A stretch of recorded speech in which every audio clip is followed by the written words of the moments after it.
sur cet après-midi consacré aux aires éducatives marines et terrestres. Je vous souhaite la bienvenue au nom du GREN Nouvelle-Aquitaine. Voilà, donc le GREN a pour vocation de développer ce genre de journée ou d'après-midi thématique. L'idée et l'objectif, c'est de proposer des rencontres, des échanges et qu'on puisse évoluer ensemble sur ce sujet-là, que les acteurs de terrain puissent avoir un niveau de connaissance suffisant pour pouvoir intervenir le cas échéant. Et là, en l'occurrence, il nous semblait important de faire un point sur ce dispositif des aires terrestres et marines éducatives.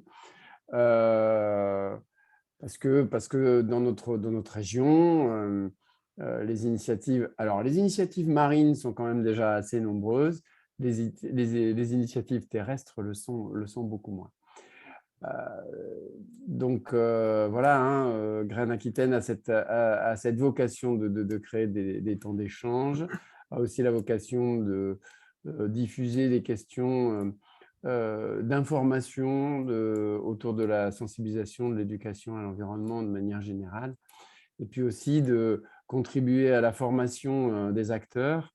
Voilà, donc on verra si sur ce sujet-là, le besoin de formation se fait sentir ou pas en fin de journée. En fin de demi-journée, pardon. Cette demi-journée, on l'a imaginée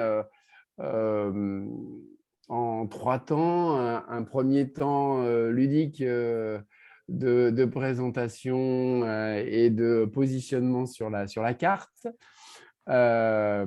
Plus ou moins réussi et plus ou moins facile à réaliser. Et puis, la présentation, après, va se poursuivre avec l'intervention d'un certain nombre d'acteurs du dispositif, en particulier l'OFB, hein, l'Office français pour la biodiversité, qui est à l'origine du projet et qui nous expliquera un peu comment ça s'organise en région. Je pense qu'on aura ensuite une présentation du groupe régional qui anime les aires éducatives. Donc, ce groupe régional, ce sera une présentation à 3 voix de la DREAL, du rectorat et de l'OFB. Voilà, qui nous expliqueront un peu quel est le rôle de chacun et quel est le rôle de ce groupe régional. Et puis, on vous proposera ensuite des témoignages d'actions déjà réalisées dans la région. Alors, un témoignage sur une aire marine et 2 témoignages sur des aires terrestres, dans la Creuse, en Charente-Maritime et en Corrèze. Je ne vous en dis pas plus, je vous laisse découvrir les témoins. Voilà. Et dans un troisième temps, ce qu'on vous proposera, c'est de faire une pause dans un premier temps de 10 minutes et puis après de se mettre en atelier pour discuter de 2 sujets. Alors, ce qu'on vous propose, c'est 2 ateliers de 30 minutes de manière à évoquer les 2 sujets. Un autour d'une réflexion sur les projets existants et surtout sur quelle complémentarité de ces aires éducatives avec d'autres dispositifs déjà existants sur les territoires de Nouvelle-Aquitaine, hein, puisque il peut y avoir des dispositifs portés par des agglos, par des collectivités territoriales et qui sont spécifiques à un département ou à une agglo, ou à un territoire en tout cas. Voilà, donc de réfléchir à ça, quelles sont les complémentarités et comment on peut trouver des pistes de consolidation de ces démarches sur les aires éducatives. Et puis un deuxième atelier qui tourne plutôt autour de l'intérêt éducatif et puis sous forme de discussion un petit peu libre, de voir ce qu'on arrive à recueillir en termes d'informations, quels seraient les attendus pour lancer un accompagnement, Et puis, comme je le disais tout à l'heure, est-ce qu'il y a des besoins de formation? Est-ce qu'il y a besoin de monter un peu en compétences et en connaissances sur ces dispositifs avant de se lancer? Voilà en gros ce qu'on vous propose pour cet après-midi. Et puis, on fera une clôture à 4 voix. Donc, je vais laisser la parole tout de suite à la grande ordonnatrice. Je pense que c'est Amélie qui va présenter un peu plus son détail, ou en tout cas distribuer la parole sur ce début d'après-midi. C'est Amélie ou c'est Laurence? Je ne me rappelle plus. C'est Amélie Ça qui peut prend être la moi. parole. Merci Merci, Hervé. bon après-midi à tous. Merci. Du coup, François, c'est à toi au niveau de la présentation du dispositif. Ok, merci beaucoup. Je vais passer à un PowerPoint. Je couperai sans doute ma vidéo parce que ma connexion Internet est très très faible. Donc, n'hésitez pas à me dire si ça commence à sauter quand je parle. Alors, merci beaucoup déjà à tous de participer à ce temps et aussi pour l'organisation de ce temps. Je pense que ça va être vraiment très très intéressant vu les témoignages et l'organisation. Et moi, je vais essayer donc je n'ai pas beaucoup de temps maintenant, je vais essayer de vous donner vraiment ce qui me semble le plus important sur les aires éducatives. Donc moi, je suis François Morisseau, je travaille à l'Office français de la biodiversité, plus spécifiquement dans le service mobilisation des citoyens pour la biodiversité. Donc, je suis basé à Brest. On est vraiment deux à travailler à plein temps sur ce sujet à Brest. Donc, moi-même et Marion Besançon, vous avez déjà peut-être vu passer ces mails. Et donc, on coordonne le dispositif des aires éducatives au niveau national. Alors, je vais essayer de partager mon écran. Est-ce que ça marche? Oui. Parfait. Oui. C'est bon. C'est bon, oui. C'est OK.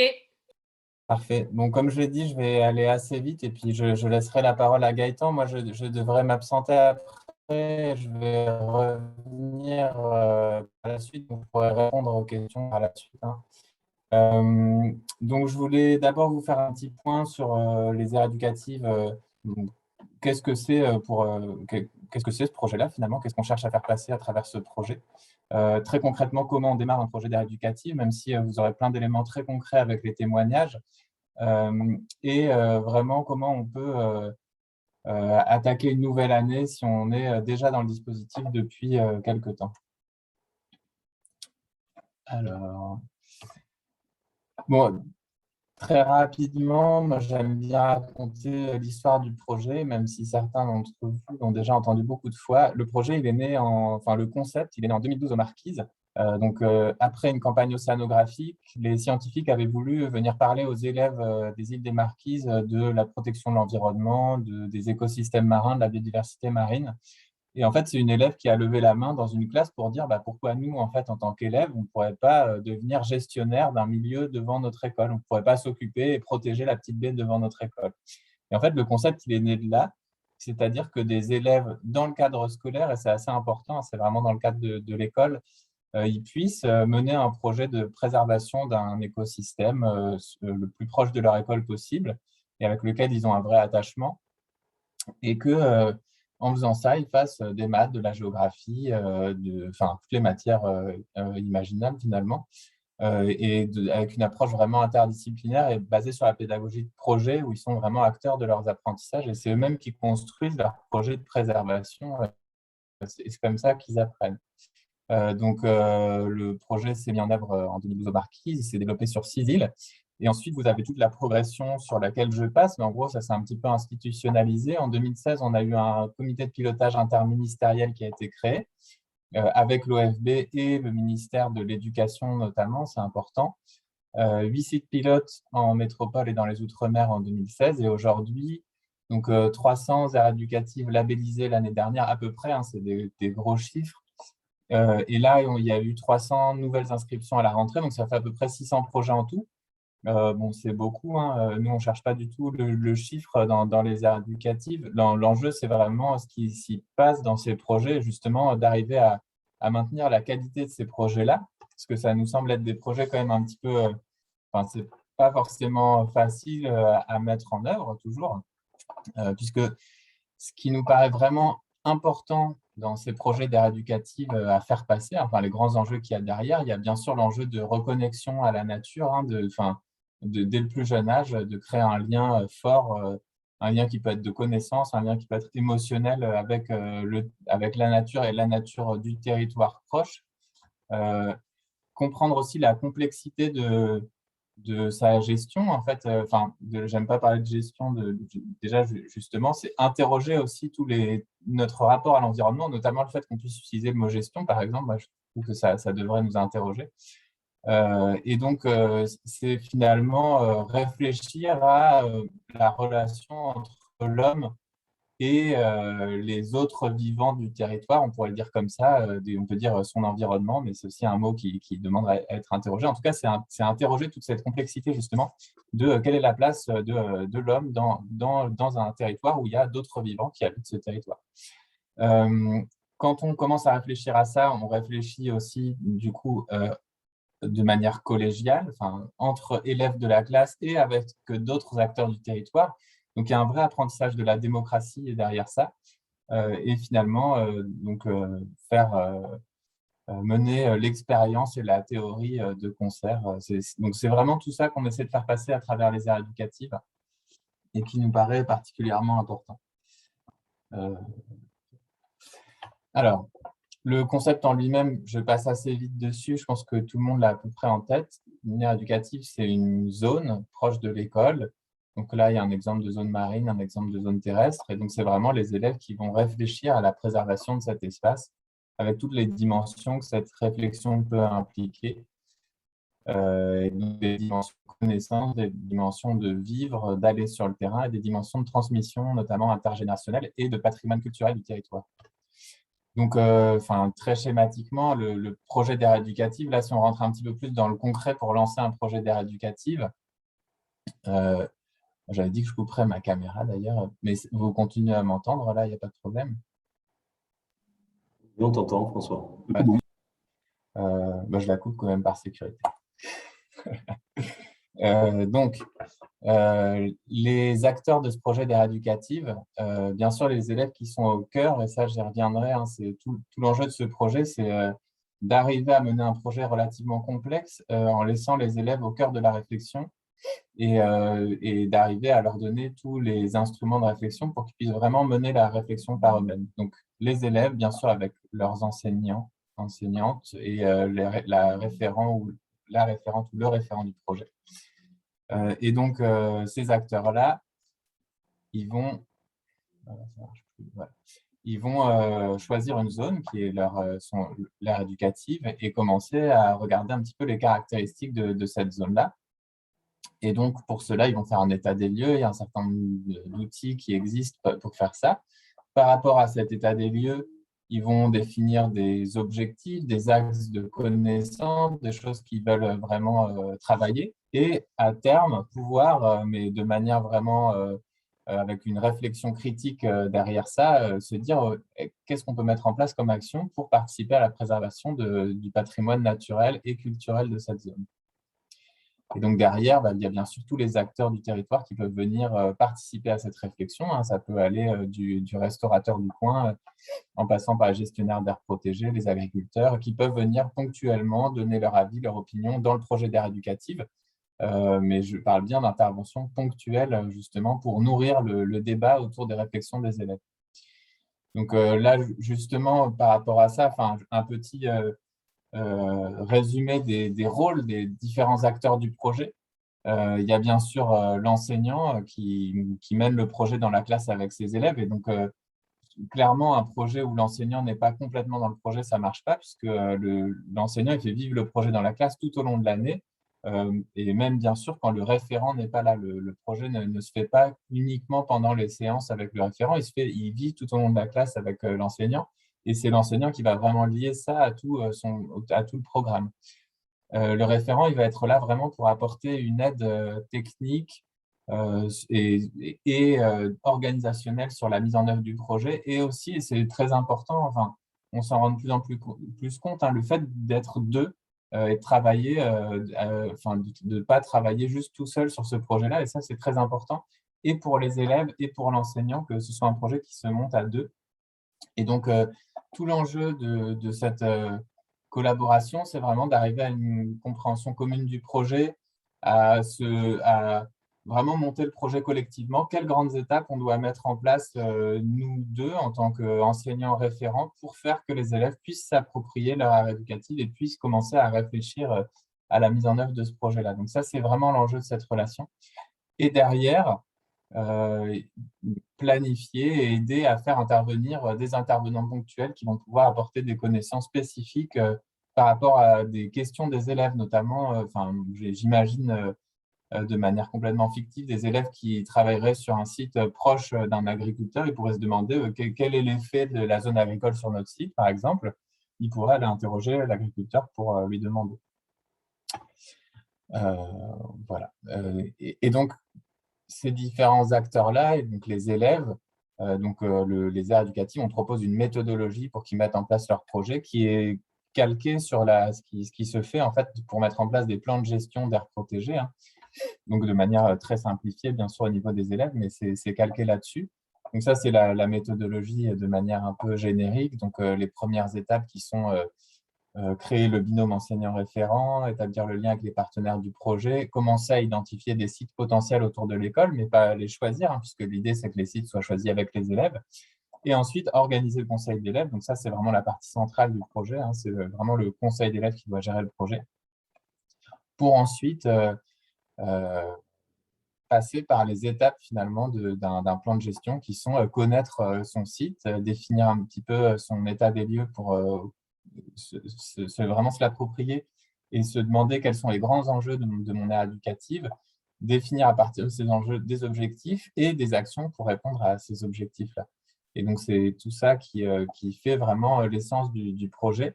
Alors, quand on dit ça, ça peut paraître très technique, mais en fait, là-dedans, il peut y avoir des projets artistiques, des projets d'aller interroger les anciens du territoire dans l'état des lieux. Enfin, je pense que vous aurez un aperçu dans les témoignages, mais donc là, je vous donne vraiment le cadre général qui est un peu un repère par rapport au projet, mais bien sûr, après, dans sa concrétisation, ça peut prendre vraiment des formes très, très diverses et variées. Je regarde l'heure, je vais partir dans pas très longtemps. Voilà, ça, c'est le même schéma, mais représenté sur la temporalité de l'année. En gros, il y a une partie de premier pas de comprendre le concept avec les élèves, donc leur dire qu'est-ce que c'est pour eux une aire éducative, qui s'approprient complètement ce concept-là. À partir du moment où ils ont compris le concept et pas avant, on peut choisir le site, puisque pour que les élèves choisissent le site de manière éclairée, il faut qu'ils se soient appropriés le concept justement de l'aire éducative. Et ensuite, une fois qu'ils ont choisi le site, commencer à faire l'état des lieux. Donc, c'est-à-dire, donc là, il y a un certain nombre d'outils qu'on a imaginés, mais bien sûr qui sont perfectibles pour pouvoir regarder quels sont les écosystèmes présents, quelles sont les espèces, quelles sont les activités humaines. Et en fait, peut-être tout l'enjeu de cet état des lieux, c'est d'aller au-delà de ce que les élèves vont voir de manière directe sur le site et les emmener à rendre visible l'invisible. On aime bien dire ça, c'est vraiment ils vont voir des macrodéchets, par exemple, sur la plage assez vite, mais il faut peut-être les amener à voir ce qu'il y a au-delà, c'est-à-dire il y a par exemple de la laisse de mer, et dans cette laisse de mer, est-ce que c'est sale ou pas? Est-ce qu'il y a un certain nombre d'animaux qui vivent dans cette laisse de mer, un certain nombre d'autres animaux qui vivent à partir des animaux qui vivent dans la laisse de mer, en fait, les amener à voir toute cette complexité qu'ils ne voient pas forcément d'entrée de jeu. Et donc, c'est à ça que ça sert, l'état des lieux, qu'ils arrivent à se faire vraiment une idée de ce qui se passe sur l'ère éducative et finalement, qu'ils commencent à pouvoir choisir des actions qui vont répondre aux enjeux qu'ils ont identifiés. Donc ça, c'est ce que vous voyez dans la partie supérieure de l'écran, c'est un petit peu le cheminement idéal. Dans la réalité, et donc c'est jalonné de conseils d'élèves, bien sûr, aussi souvent que vous voulez. Dans la réalité, ce qui se passe, c'est que les élèves, quand ils arrivent sur le site, ils vont voir des choses et ils vont directement avoir envie de mettre en place des actions. Et donc, toute la difficulté, c'est d'arriver en même temps à suivre leurs envies d'action et à recueillir en tout cas ces envies sans partir directement dans les actions dès le début, ou alors en faisant une partie, mais en continuant la réflexion qui va amener à des actions poussées sur qui partent de réflexions un petit peu plus développées. Je ne rentre pas dans le détail, encore une fois, je passe sur les conseils d'élèves. Juste pour vous donner, donc il y a un certain nombre d'outils qui existent. Donc cette présentation, vous l'aurez. Puis il y a un certain nombre de liens vers. Donc il y a un wiki avec plein de témoignages sur les arts éducatifs qui existent. Et il y a une animation nationale qui a été mise en œuvre. Alors c'est pas l'idée, c'est de vous apporter un petit peu des billes sur les projets. Alors ça vient compléter l'animation qui peut se mettre en œuvre au niveau régional. Là, ce genre de formation, c'est vraiment super et j'espère que ça pourra se mettre en place en présentiel à terme dans la plupart des régions. Et donc là, l'idée de l'animation nationale, c'est apporter des outils, tout ce qu'on peut apporter via Internet, en fait, de manière dématérialisée par rapport aux besoins des gens. Donc, il y a des ateliers à peu près une fois par mois ou par grande période pour réfléchir collectivement avec tous les gens qui ont envie dans le réseau, donc toutes les arts éducatifs de France, à comment on met en place un projet, qu'est-ce qui nous intéresse dans la mise en place de ces projets-là. Et il y a des conférences sur des thématiques particulières. Ça peut être par exemple la philosophie, le rapport homme-nature. C'est vraiment là pour ouvrir un peu les champs des possibles sur les projets. Et j'en arrive aux groupes régionaux et je passerai la parole à Gaëtan. Ou à une personne du groupe régional qui veut prendre la parole. En gros, je vous l'ai dit, les projets se sont beaucoup développés depuis à peu près 4 ans. Nous, on n'est plus capable au niveau national de répondre au téléphone aux questions et de suivre projet par projet. Et donc, depuis plus d'1 an et demi, on a commencé à mettre en place des groupes régionaux, donc avec les directions régionales de l'OFB, les académies et les DREAL, qui sont en fait les services déconcentrés du comité de pilotage national que j'évoquais tout à l'heure, et les acteurs liés à l'EDD au niveau régional, donc les régions, les ARB, les graines. Et donc, l'idée de ces groupes, c'est vraiment au fur et à mesure de développer. Alors, ça commence juste à se mettre en œuvre, hein, donc c'est disons, en chantier, on commence à peine à poser les fondations. Mais l'idée à terme, c'est que ça puisse proposer une vraie animation régionale de la démarche et donc permettre des échanges, exactement ce qui est en train de se passer maintenant. Et donc, c'est vraiment l'objet. Plus dans ce groupe régional, il y a un certain nombre de partenaires institutionnels. L'idée derrière ça, c'est aussi de pouvoir proposer à terme, en tout cas en lien notamment avec des dynamiques comme celle des agences régionales de biodiversité, une ingénierie financière, parce qu'on peut encore aller chercher un certain nombre de financements au niveau européen, notamment, qu'on ne va pas assez chercher. Et donc, voilà, de toute façon, l'idée derrière ces groupes régionaux, c'est pouvoir appuyer au mieux les porteurs de projets. Je crois que c'est ça qu'il faut retenir de manière générale. Donc, vous aurez accès à cette présentation. Là, j'ai mis les contacts qui sont déjà établis en région. On sait qu'on a un point focal qui peut recevoir des questions d'aire éducative. Là, on a mis ces contacts que dans ce cas-là. Et voilà, c'est à compléter, hein. Tout ça, c'est bien sûr en progrès. Et je laisse la parole à Gaëtan. Et je vais devoir vous laisser parce que je suis déjà en retard. Et en tout cas, encore une fois, merci pour organiser ce temps-là. Et je reviens tout à l'heure vers 15 h, je pense, et pour la conclusion de manière certaine. Merci François. Merci beaucoup François. Donc oui, pour enchaîner sur ce qu'il disait par rapport aux groupes régionaux, donc comme il a dit, ça se construit progressivement et comme vous l'avez peut-être vu rapidement en Nouvelle-Aquitaine, on n'a pas de personnes encore bien identifiées, en tout cas côté OFB, pour X raisons d'organisation ou de sous-organisation pour être plus précis. Mais tout est possible. Du coup, on est quand même présent pour commencer à travailler sur le sujet. Donc, on a beaucoup mis en place les choses autour des inscriptions, de la question de la labellisation des aires existantes, de l'accompagnement des porteurs de projets, notamment au travers des rectorats. Et tout ça se met en place et il va amener pas mal de choses. Donc, en fait, ce qui va être intéressant, c'est notamment d'appuyer les porteurs de projets, les écoles et les référents sur les outils. Donc, voilà, vous guider sur les ressources existantes, sur les outils existants, sur un peu la valorisation aussi qu'il peut y avoir au travers des projets. Et aujourd'hui, les présentations qu'il va y avoir en font partie, parce que c'est vraiment ça qui est intéressant. D'essayer d'appuyer l'émergence aussi de projets, donc d'essaimer un peu la valorisation de ce sujet. Parce que vous l'avez compris, hein, c'est quelque chose qui permet aux élèves et aux partenaires de se connecter au réel. Hein, c'est de la pédagogie active et axée sur les territoires. Donc, c'est ça qui est vraiment intéressant, qui permet de toucher un large public.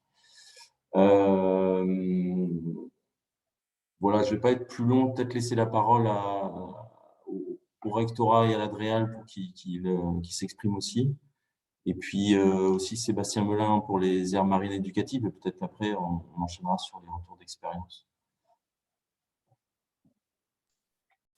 Merci. Est-ce que Béatrice, pour l'Adréal, veut prendre la parole?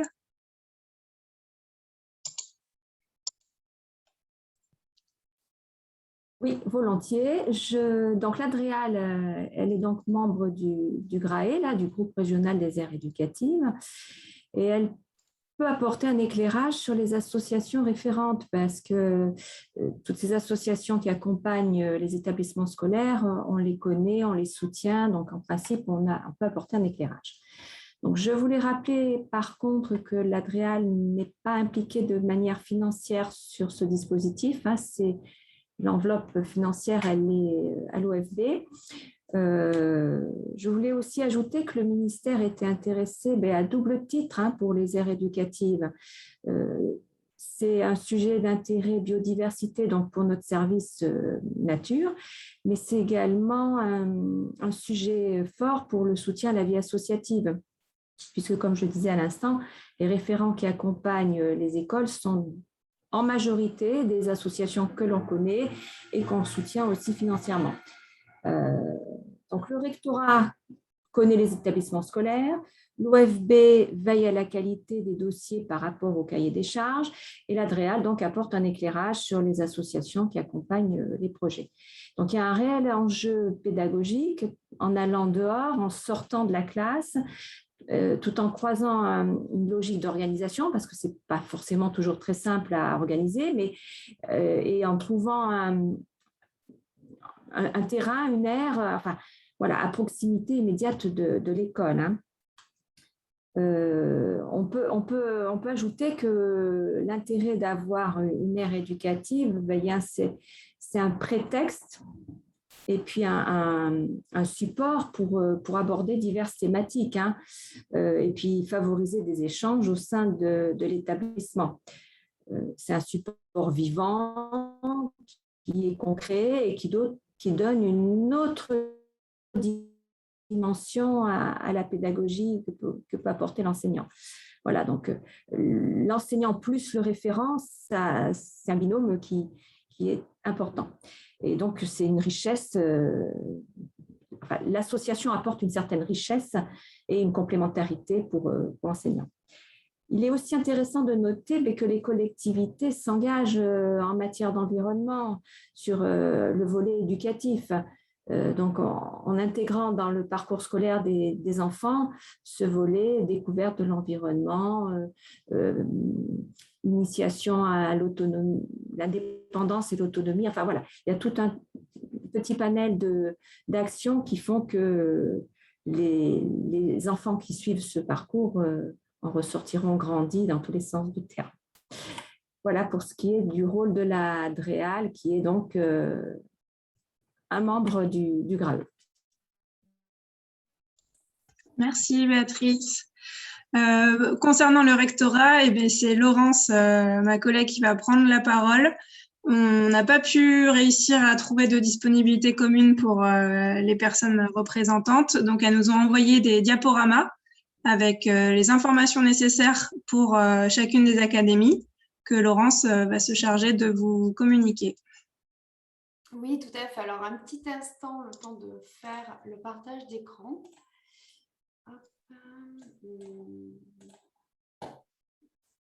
Est-ce que vous voyez mon écran, Amélie? Oui. Oui.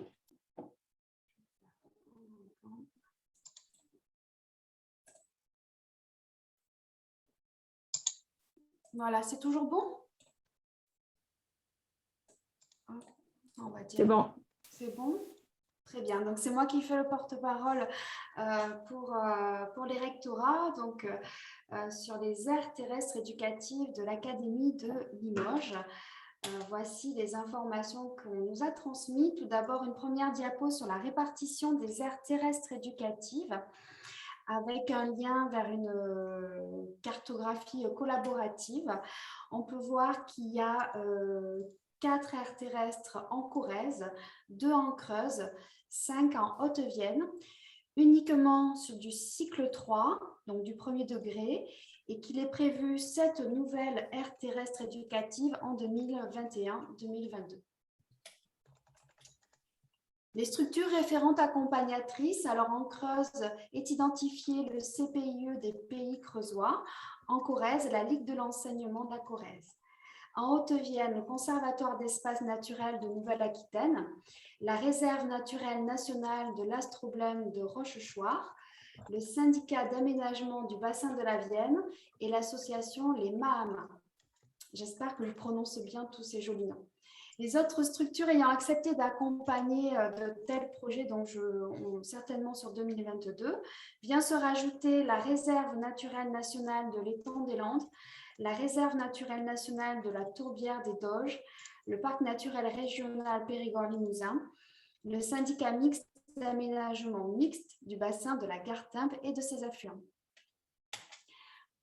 Alors, une diapo sur les nombreux intérêts éducatifs.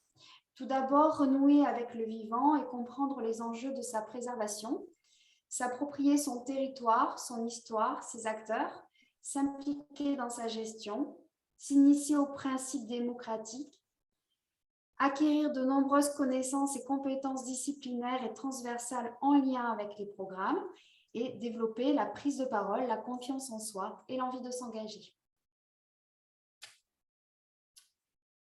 Maintenant, nous passons sur les diapos des aires éducatives de l'Académie de Bordeaux. La répartition des aires éducatives.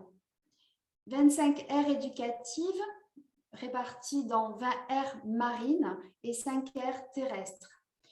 Une aire marine dans les Landes, 9 aires éducatives en Gironde réparties en 3 terrestres et 6 marines. Dans les Pyrénées-Atlantiques, 15 aires éducatives réparties en 13 marines et 2 terrestres et 18 nouvelles inscriptions en 2021-2022, dont 2 en Lot-et-Garonne et 6 en Dordogne. Les structures référentes accompagnatrices à ce jour, dans les Landes, le CPIE de Saint-Martin-de-Sénan, en Gironde, le Parc naturel marin du bassin d'Arcachon, la Réserve naturelle géologique de Socats, la Fédération de pêche et de protection du milieu aquatique de la Gironde, l'association Nature Gascogne, le CPIE Médoc. Dans les Pyrénées-Atlantiques, le Centre de la mer de Biarritz, CAPENA, ancien institut des milieux aquatiques, le CPIE Littoral Basque, le BIE, qui est le Bureau d'initiative à l'environnement. Les autres structures ayant accepté d'accompagner de tels projets en 2022 viendront se rejoindre le Parc naturel régional du Médoc, l'Écosite du Bourgail, le service environnement de la mairie de Bergerac, Parc de Pombonne. Est-ce qu'on a le temps, Amélie, de passer le petit film? Okay.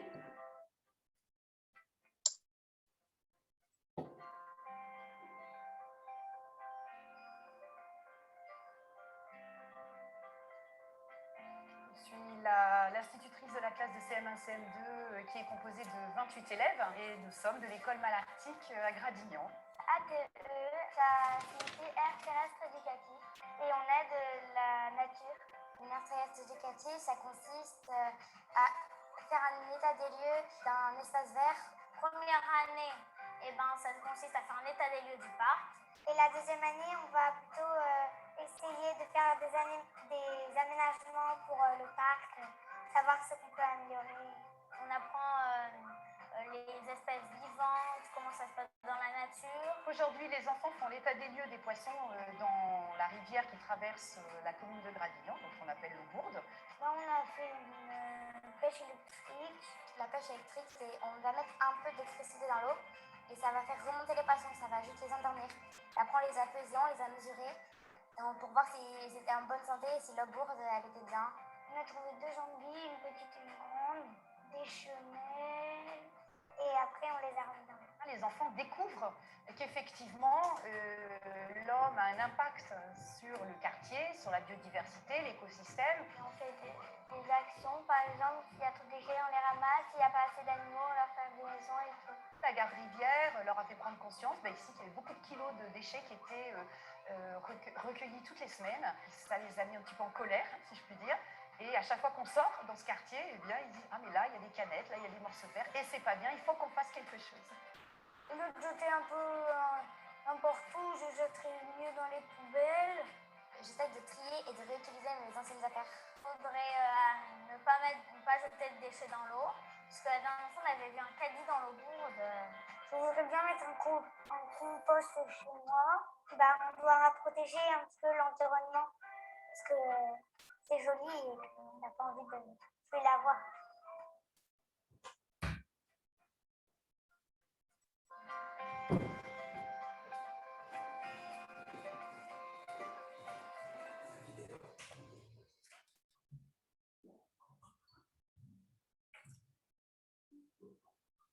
Voilà, je vais arrêter le partage d'écran. J'espère que vous avez bien entendu la vidéo. Et je vais donner la parole à Gaëtan Gautanègre de l'OFB pour finir cette présentation du GRAE.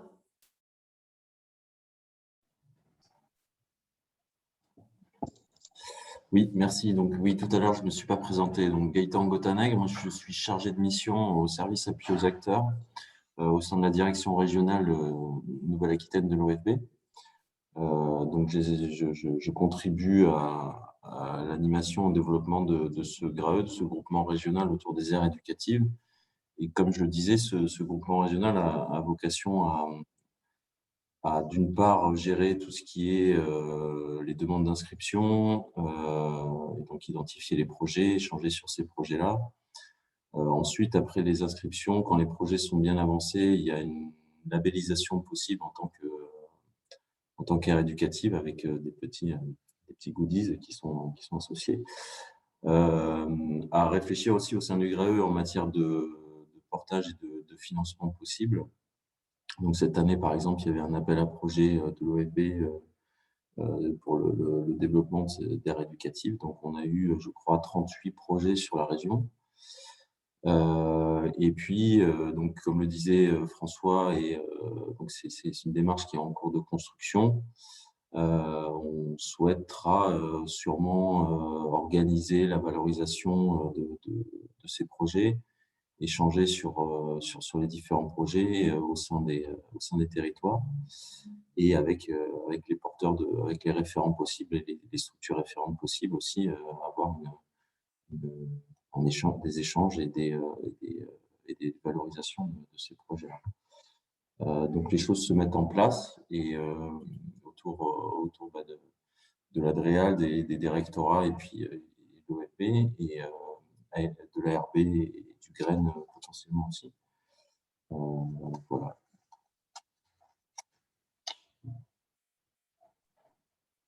Peut-être un mot sur l'appel à projet qui a été diffusé dernièrement. Alors, donc c'est un appel à projet qui a vocation à développer ces aires éducatives qui n'est pas forcément très étendue à l'heure actuelle, qui vise à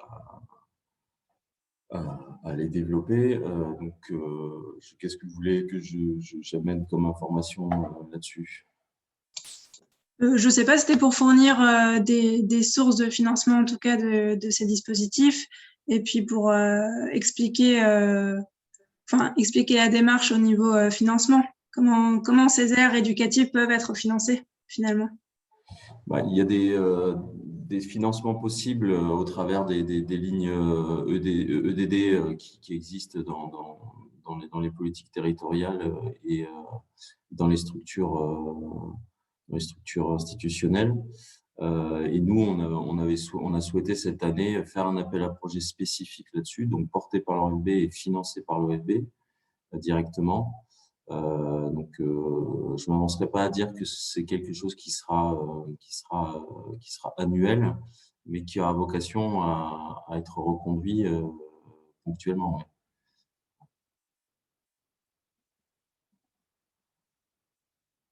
Ouais. Alors, j'ai vu qu'il y avait une question qui avait été répondue, en tout cas dans le chat, pour savoir où trouver les ressources pour réaliser notamment l'état des lieux. Donc, on a vu qu'il y avait le wiki où on pouvait trouver un grand nombre d'informations. On a eu ensuite une nouvelle question.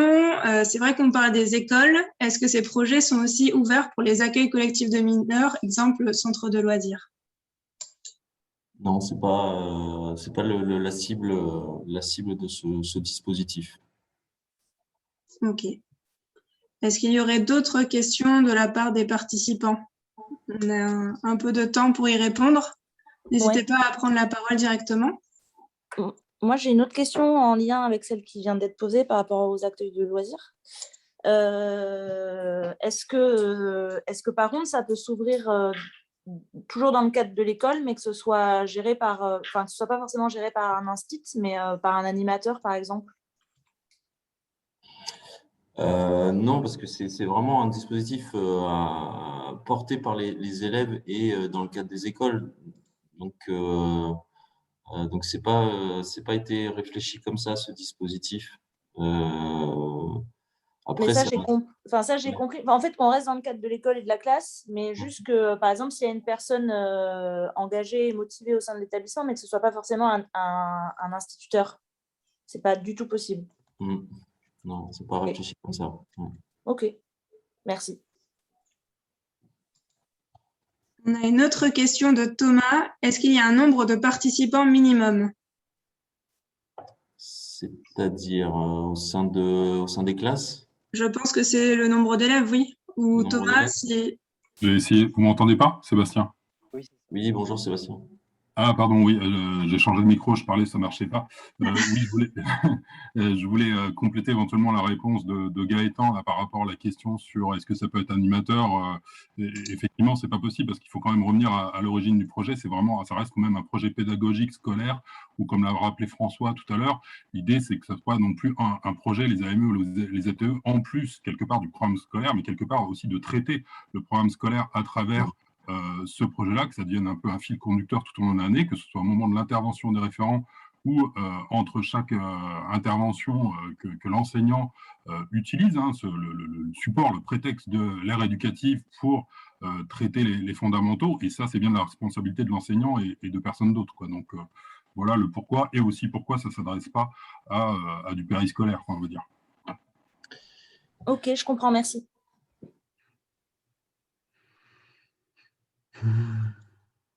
Donc, il y avait Thomas qui avait la question du nombre de participants minimum. Est-ce que c'est bien au niveau des élèves?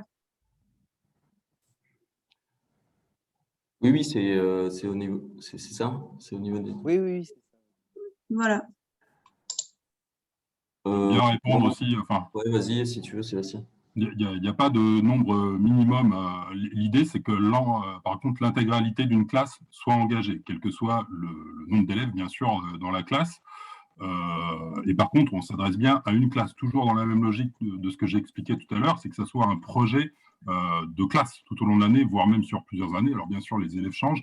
Et par exemple, les aires éducatives ne s'adressent pas forcément, dans les collèges, par exemple, à des groupes, j'ai oublié la terminologie, mais des groupes d'éco-délégués, des choses comme ça, c'est-à-dire des élèves qui se constitueraient en club nature, mais juste de manière ponctuelle, comme ça. C'est bien à une classe que ça s'adresse, à une ou plusieurs classes de cycle 3 ou 4. Mais ça peut être une toute petite classe. Par exemple, nous, sur une commune, la l'île d'Aix, où on a une classe unique, où il y a juste 10 élèves du CP ou CM2, eh bien, il y a une AME et c'est tout à fait possible. Dès lors qu'il y a un ou plusieurs élèves de cycle 3 minimum, il n'y a pas de problème. Alors, j'ai vu qu'il y avait Caroline qui a levé la main. Oui, bonjour. J'avais une question justement dans les classes multiniveaux cycle 2, cycle 3. Du coup, toute la classe s'investit ou seulement les élèves de cycle 3? Enfin, comment c'est prévu et fait du coup? Alors, généralement, effectivement, il y a quand même toute la classe qui s'investit. Hein, parce que, bon, alors certes, il y a un cadre qui est donné hein, au niveau des aires éducatives, où on dit que ça s'adresse au cycle 3 et 4, mais effectivement, la réalité, c'est que souvent, il y a des classes mixtes. Et on ne va pas séparer la classe lors des séances ou même du travail AME. Et puis surtout, même si le dispositif s'adresse en priorité au cycle 3 et 4, l'idée, c'est au sein de l'établissement de pouvoir créer du lien quand même, même si, on va dire, la classe pilote, ça va être une classe de cycle 3, même si elle est mixte. C'est tout à fait positif au long de l'année qu'il y ait des échanges avec les classes des plus jeunes, etc., sur des séances ponctuelles, des choses comme ça. Donc voilà, quand c'est une classe mixte, c'est toute la classe et il n'y a pas forcément séparation à ce moment-là, au contraire. Enfin, Delphine a levé la main. Oui, bonjour. En fait, est-ce qu'on m'entend? Parce que je ne sais pas si mon micro est activé. Très bien. Ça va? Bon, ok. Je voulais savoir, imaginons, c'est une classe de CM1 qui débute, enfin la première année avec un état des lieux. L'année suivante, est-ce que c'est cette même classe passée en CM2 qui continue le projet, ou bien est-ce que du coup, c'est l'enseignant qui reste sur le CM1 qui poursuit les actions avec cette nouvelle classe de CM1? Il n'y a pas forcément de dogme, entre guillemets, par rapport à ça. Il peut y avoir, en tout cas, si c'est un enseignant qui a une classe de CM1 qui s'investit avec ses élèves au sein de sa classe, bah, on va considérer que c'est une aire éducative.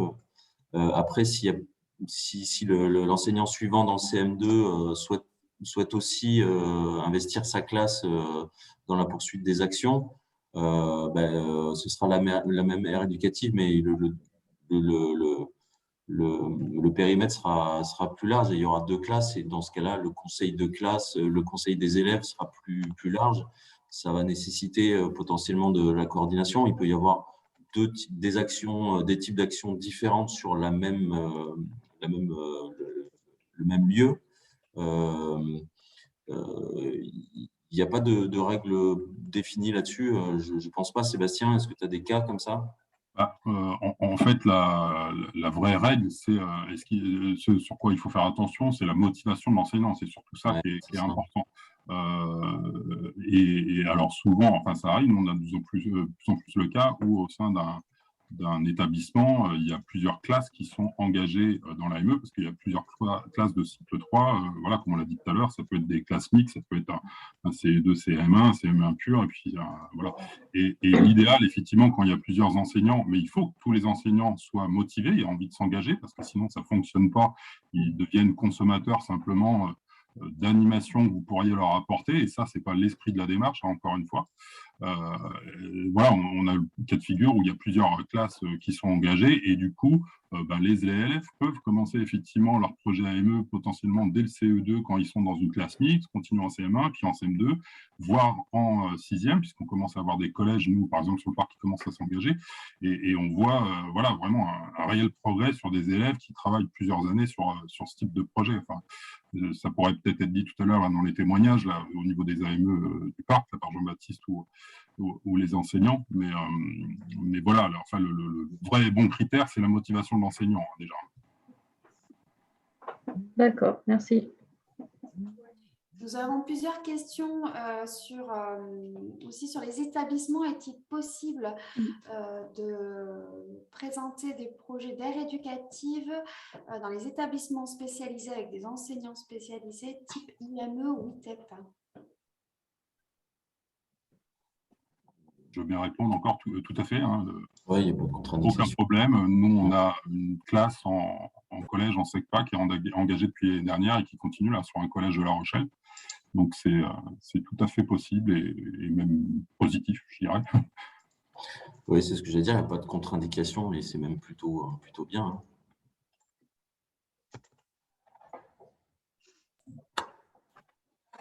Est-ce qu'on a le temps encore pour quelques questions, Amélie? Oui. Excusez-moi. Juste au niveau IME et ITEP, je me posais la question parce que c'est pas le même. Enfin, c'est des structures sociales du coup, qui dépendent du département. C'est pas les SECPA, c'est rattaché effectivement aux collèges et aux écoles, mais pas les IME et les ITEP.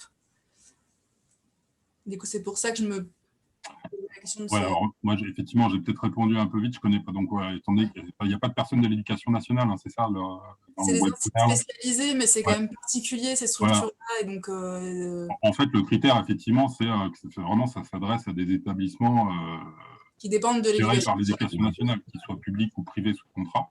Donc, SECPA, etc., il n'y a aucun problème. Et IME et ITEP, je ne connais pas, en fait. Donc, je ne voudrais pas dire de bêtises, quoi. Okay. De toute façon, on reprend toutes les questions et on les enverra justement aux membres du GRAE qui pourront répondre bien à chaque question. Et du coup, on aura les différentes voix aussi du rectorat. Ok, super. Merci. Est-ce qu'on peut donner la parole à Patricia Saint-Amand, Jean-Baptiste Baudin et Delphine Martins pour finir et après on passera au témoignage des enseignants, s'il vous plaît. Je vais juste répondre à la dernière question qu'il y a sur le chat. Sur peut-on faire labelliser une ATE même si elle ne s'est pas inscrite à l'appel à projet? Oui, c'est pas sine qua non. Voilà. Il n'y a pas nécessité d'avoir répondu à l'appel à projet pour s'inscrire en tant qu'aire éducative. Juste, enfin, voilà, si les termes, j'imagine que la question concernait l'appel à projet financier. Effectivement, il n'y a pas besoin. Mais par contre, il fallait bien être inscrit sur Sagae, enfin sur la plateforme, comme candidat aire marine ou aire terrestre éducative. Mais c'est deux démarches distinctes, quoi. Le fait de rentrer dans la démarche aire éducative ou d'avoir demandé un financement qui est bien sûr pas une condition. En fait, la question, c'était aussi, est-ce qu'on peut inscrire une aire terrestre en cours d'année, c'est-à-dire pas forcément en septembre, mais voilà, quand on est prêt à s'inscrire. Bon, on pourra peut-être reposer la question tout à l'heure à François, parce que c'est vraiment lui qui pilote ça au niveau national. En fait, il faut quand même que, je pense qu'il y a une certaine souplesse, là, s'il y a quelques jours ou quelques semaines près, par exemple, la classe n'avait pas pu candidater avant le 20 septembre, qui était la date limite. Je pense qu'il pourrait y avoir une certaine souplesse. Après, il faut quand même laisser le temps à un projet d'aire éducative de se faire sur toute l'année. Normalement, ça prend toute l'année.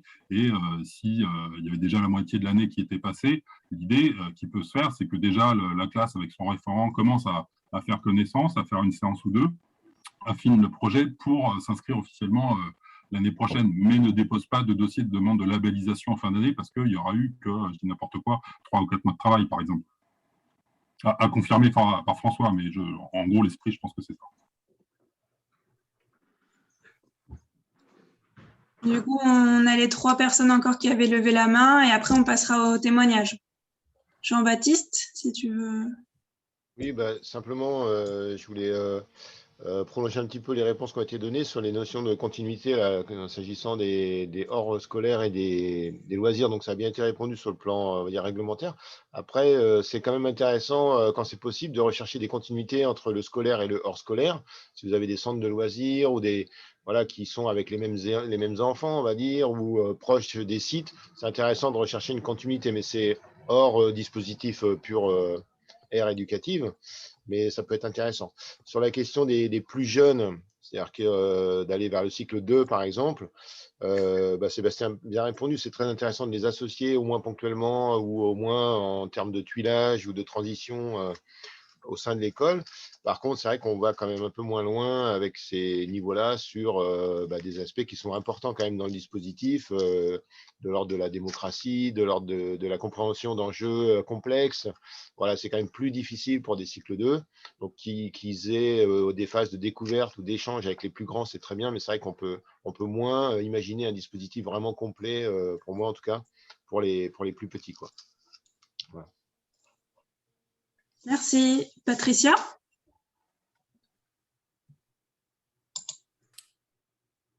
Oui. En fait, je voudrais intervenir sur 3 points. Sur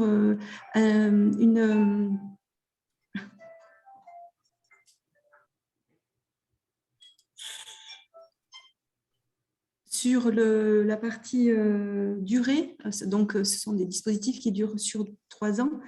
Et la labellisation peut intervenir la première année. Et si on a un changement d'enseignant, il peut y avoir une suspension ou pas. Qu'est-ce qu'il advient du projet lors d'un changement d'enseignant en cours de cycle? Une autre partie, c'est que nous sommes sur le département à accompagner les AME en première partie en ATE aujourd'hui sur un dispositif sur des compléments de dispositifs, puisqu'on a l'éco-parlement des jeunes et qui est sur le même format de travail sur la durée, sur une année, avec une recherche, une enquête de terrain et des actions portées par les jeunes. On a investi les ATE cette année et du coup la question est des financements partagés.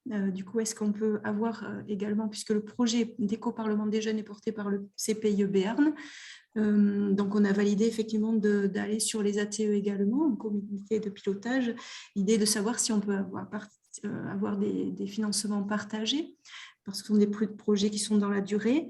Et juste une remarque sur les AME et les DITEP, ce sont des structures qui interviennent dans le cadre de l'éco-parlement des jeunes, non pas dans les ATE, mais qui sont tout à fait réactifs sur ce genre de projet dans la durée, et notamment les enquêtes de terrain. Donc c'est juste pour donner ce témoignage-là. Donc, ils interviennent dans un éco-parlement des jeunes qui est sur le même format. Donc, j'imagine qu'ils peuvent être intéressés sur des formats d'ATE.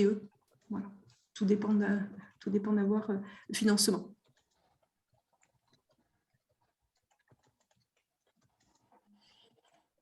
Merci. Est-ce que quelqu'un veut répondre pour le changement des enseignants?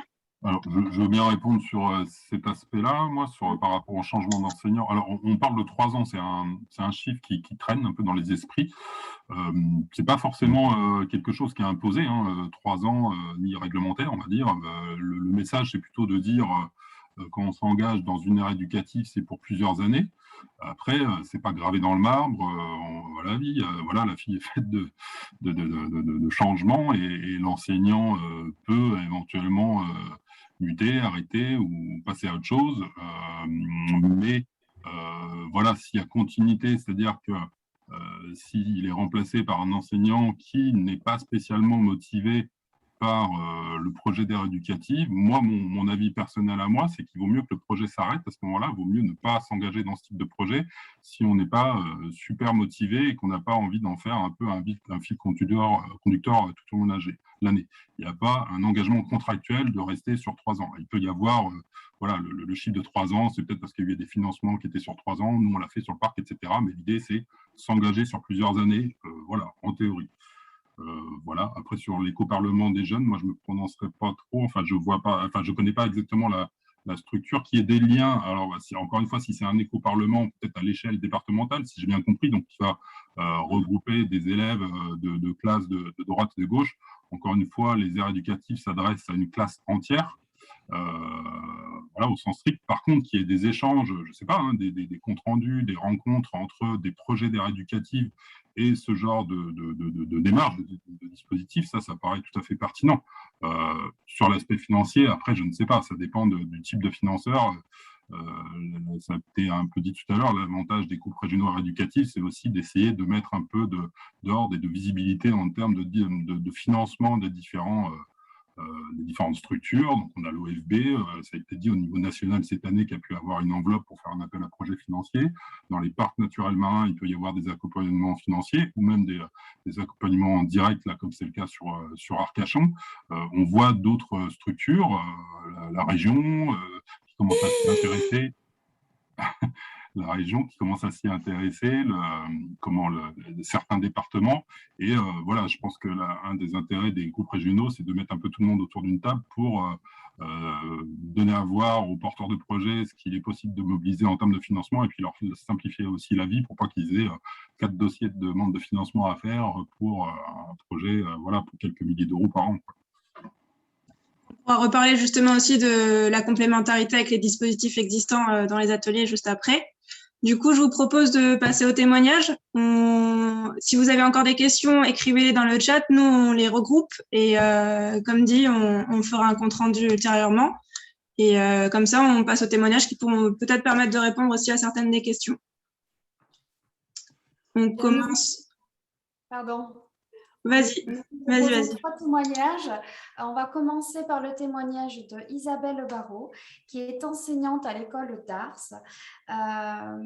Tout d'abord, merci d'avoir bien voulu témoigner.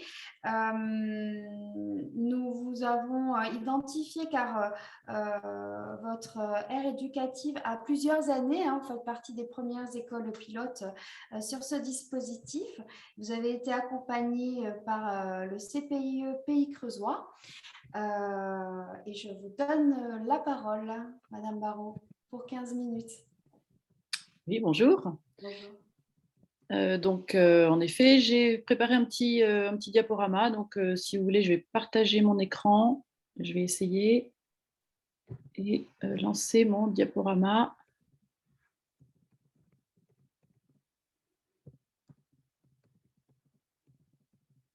Alors, attendez, on va peut-être commencer d'abord par le début. D'accord.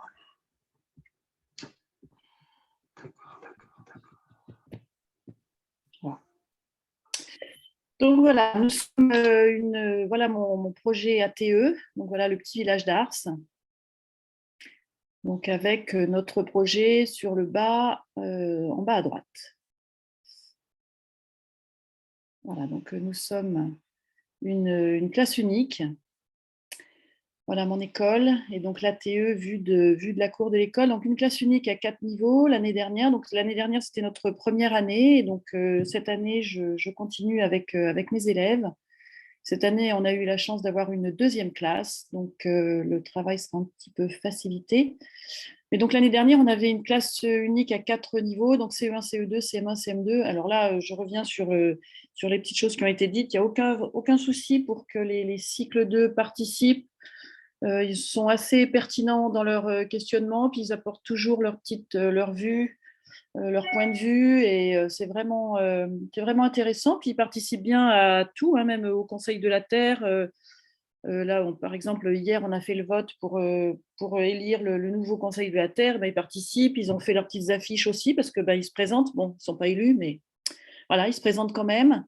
Et ils sont vraiment partie prenante intéressants. C'est vraiment intéressant de les avoir.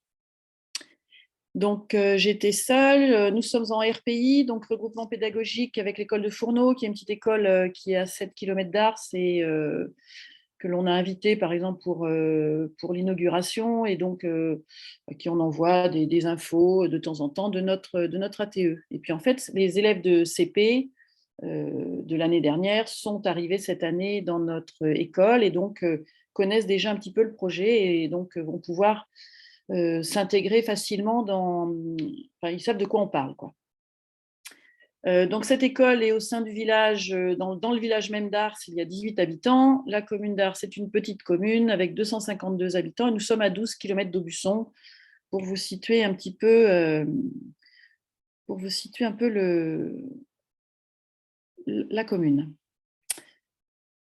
Voilà, donc notre projet ATE, donc depuis de nombreuses années, depuis que je suis ici, depuis que je suis nommée à Ars, on participe à des actions diverses sur l'environnement, donc création d'hôtels à insectes, j'ai un jardin aromatique, nourrissage des oiseaux l'hiver, enfin quelques interventions des CPIE, mais ce que j'ai aimé dans le projet ATE, c'est que en fait, on travaille tout au long de l'année et c'est vraiment un projet qui est central et en fait autour duquel on peut justement travailler tout un tas de choses, donc en sciences, en histoire, en géo, en expression écrite pour écrire les courriers et tout ça. Et donc c'est vraiment un projet très très très intéressant. Donc nous, nous avions donc cette parcelle qui se trouve juste en face de l'école. Donc on a fait un petit inventaire de ce que l'on pouvait travailler. Et puis donc voilà, c'est cette partie-là, cette parcelle-là qui a été choisie. Donc nous avons créé une mare, aménagé la parcelle donc avec le petit kiosque à pique-nique, un escalier, une digue pour la mare. Nous avons fait une signalétique pour les arbres du verger qui étaient déjà implantés par une association du verger qui est sur le village, un verger conservatoire. Et donc, on a travaillé un petit peu sur les essences d'arbres. Et puis, un parc à moutons, là, pour l'agriculteur nous a laissé quelques moutons pour justement avoir des plantes et donc faire un fauchage raisonné et puis étudier les papillons, les sauterelles qui vivent donc dans cette parcelle. Voilà, donc nous avons fait un diagnostic, donc voilà l'état du terrain avant l'aménagement. Donc les élèves ont visité et analysé différents lieux proposés. Donc proposé par Charlotte des CPIE et moi. On avait fait un petit tour du village. Et puis, donc, on avait choisi avec des élèves donc, en conseil des critères que l'on pensait pertinents. Et puis, donc, on a fait ces visites. Et puis, on a passé un grand moment en classe pour réfléchir à quel terrain valider les critères choisis. Donc, en fait, c'est le terrain communal juste en face de l'école qui a été retenu. Donc, en raison de sa proximité, on a juste la route à traverser. Le fait que ce soit un terrain communal, donc là, pas de souci avec une personne privée. Et puis, sa situation aussi au milieu du village qui permettait en fait, d'être vu, visité et accessible à tous. Et puis, on avait ce point d'eau là qui était en fait un trou d'eau. Et puis, on a pensé qu'il était intéressant à aménager parce qu'en effet, on écoutait quand même quelques grenouilles, il y avait déjà un petit peu de vie. Et donc, on a décidé d'aménager ce terrain. Et donc, commun accord et vote unanime sur la parcelle. Donc là, les élèves ont toujours été très, très motivés, même pour le travail quelquefois rébarbatif. On a un petit coin de renouée qui nous envahit petit à petit. Mais donc là encore, la semaine dernière, on a fait la taille de la renouée. Donc voilà, c'est pas évident et ils se rendent compte qu'en effet, cette plante invasive, il va falloir faire quelque chose pour ça. Donc on va peut-être la réfléchir cette année à trouver des partenaires pour nous aider à la combattre. Donc ils ont montré de l'intérêt pour toutes les activités, hein, même de l'expression écrite, même du compte-rendu.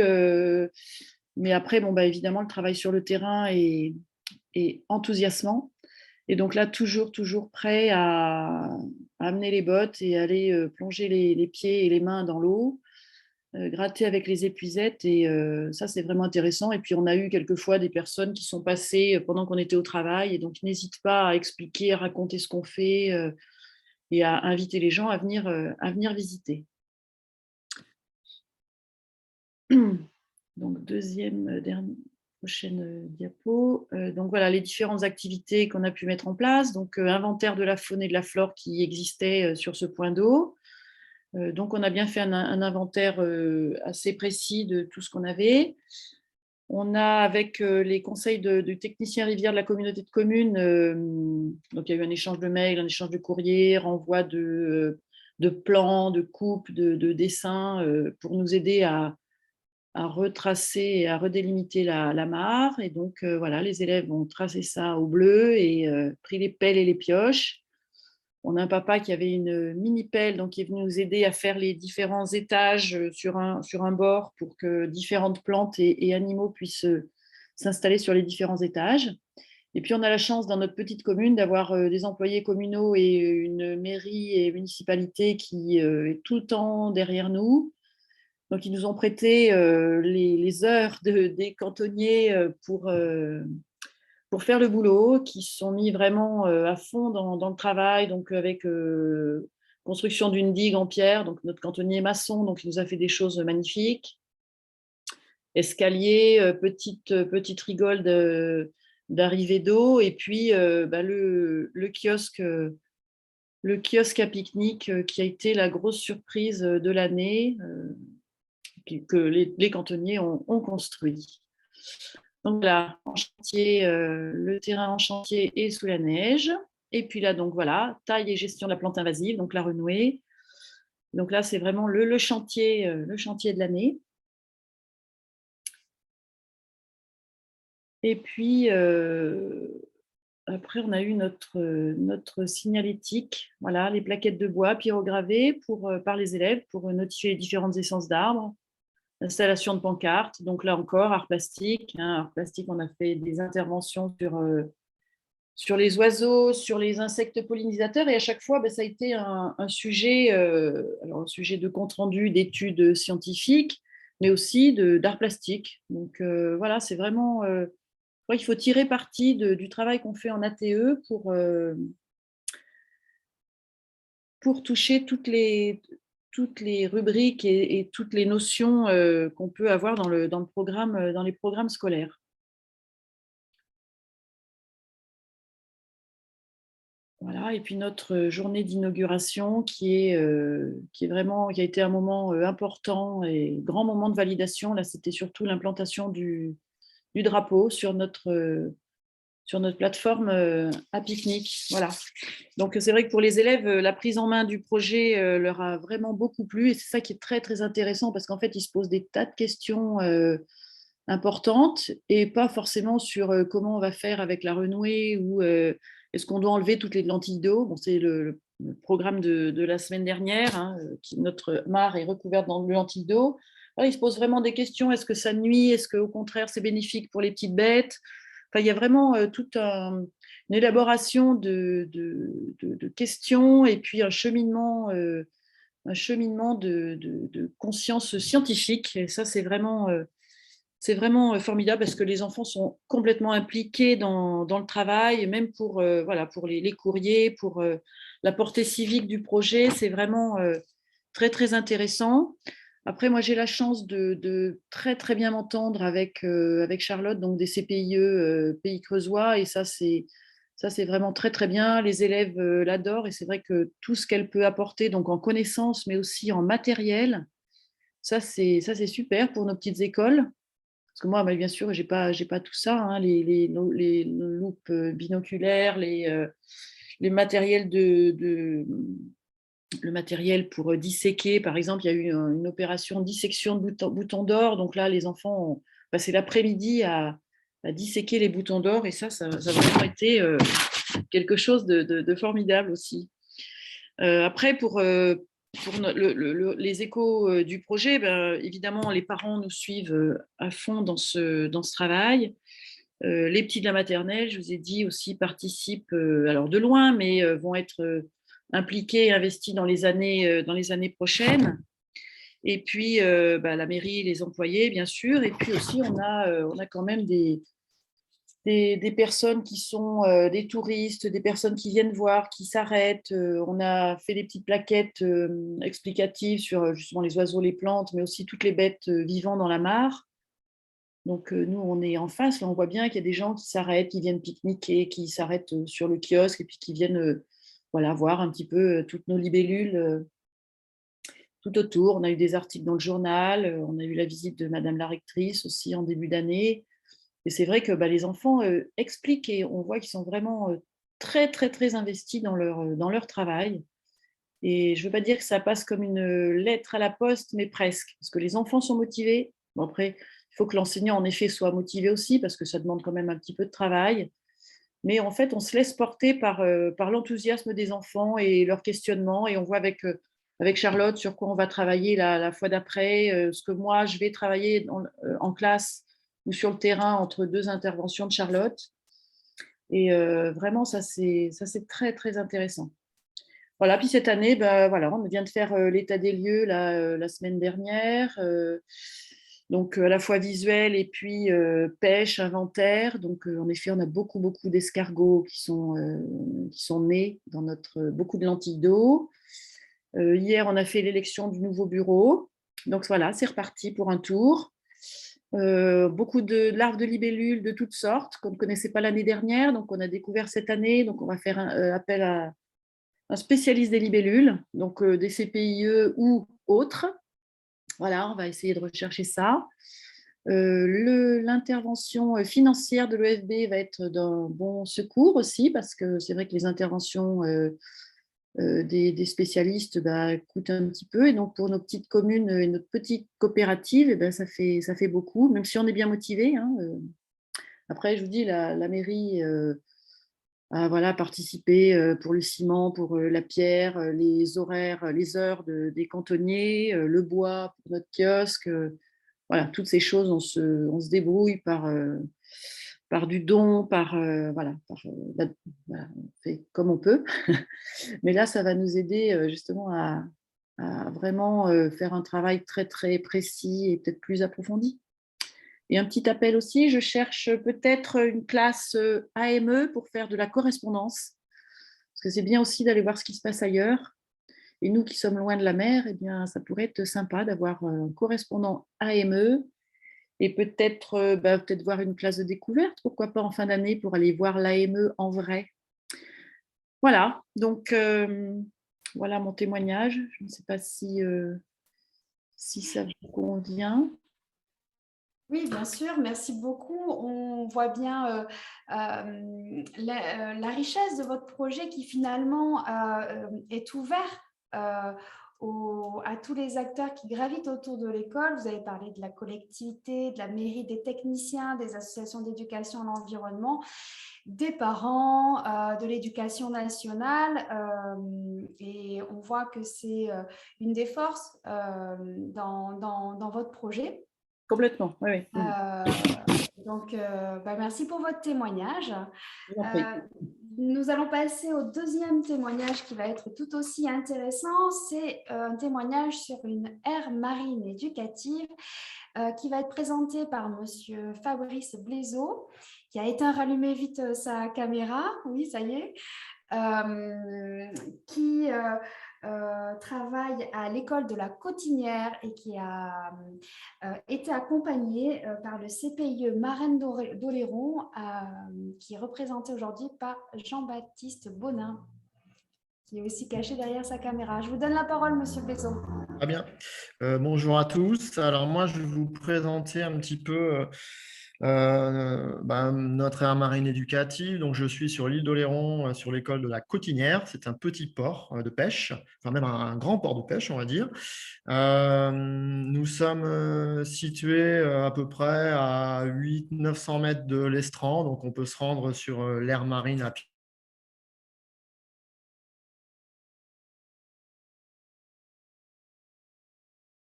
On avait parlé des élèves acteurs du projet et moi je voulais vous parler un petit peu de la démarche pédagogique, voilà, de ce qu'on fait en classe et pour rendre les élèves véritablement acteurs. Alors je voulais vous parler dans un premier temps des conseils d'élèves, ensuite je vous parlerai des sorties sur le terrain et des retours en classe. Et puis enfin, en troisième point, je vous expliquerai rapidement les petites productions ou les traces qu'on peut laisser sur le travail réalisé durant l'année. Voilà.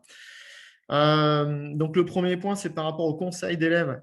Je trouve ça vraiment intéressant de mettre en place quelques conseils d'élèves, même avant de démarrer les conseils de la mère, pour que les enfants apprennent à maîtriser un petit peu l'outil. Donc, qu'ils soient capables de prendre la parole, d'écouter les autres, de ne pas se moquer, d'émettre des critiques, de faire des propositions, des remerciements et voilà, de prendre part aussi à un vote lorsqu'il y a des décisions communes à prendre. Donc, nous, on fonctionne avec ce sont les enfants qui gèrent ces conseils d'élèves. Donc, il y a un enfant qui est président, il y a un rapporteur qui va prendre des notes et ces notes seront collées dans un cahier. Et il y a un gestionnaire du temps, parce qu'on définit toujours un temps en début de séance pour que voilà, le conseil ne déborde pas trop. Les enfants ont pas mal de choses à dire en général et ça peut vite déborder en termes de timing. Voilà. Donc, on a des règles de fonctionnement bien claires qui sont écrites dans ce cahier. Et les enfants ont à disposition des boîtes dans la classe. Une boîte proposition, une boîte critique ou problème et une boîte remerciement. Donc, avant les conseils, que ce soit les conseils sur la vie de classe ou les conseils de la mère, la semaine qui précède le conseil, les enfants peuvent déposer des messages dans ces boîtes. Et voilà, ça nous sert à alimenter le conseil et à enrichir un petit peu notre projet. Voilà. Donc, voilà ce que je voulais vous dire sur ces conseils d'élèves. Pour moi, c'est vraiment important parce que vraiment chaque élève peut prendre la parole, peut s'exprimer, peut donner des idées et il n'y a pas de mauvaises idées. Les enfants ont souvent des idées vraiment riches et diversifiées. C'est ça qui est intéressant. Ça nous permet aussi, nous, on a toujours des idées un petit peu en tête lorsqu'on se lance dans un projet comme ça. Mais voilà, les enfants apportent vraiment leur pierre à l'édifice et ça, c'est vraiment super intéressant. Donc voilà pour le côté un peu construction du projet et les élèves au cœur du projet dont parlait François Morisset tout à l'heure. Et donc voilà, la démarche, elle est vraiment intéressante. Ensuite, par rapport aux sorties, bon voilà, le projet, c'est les conseils d'élèves, les conseils de la mère, pour justement se donner des objectifs quand on se déplace sur le terrain.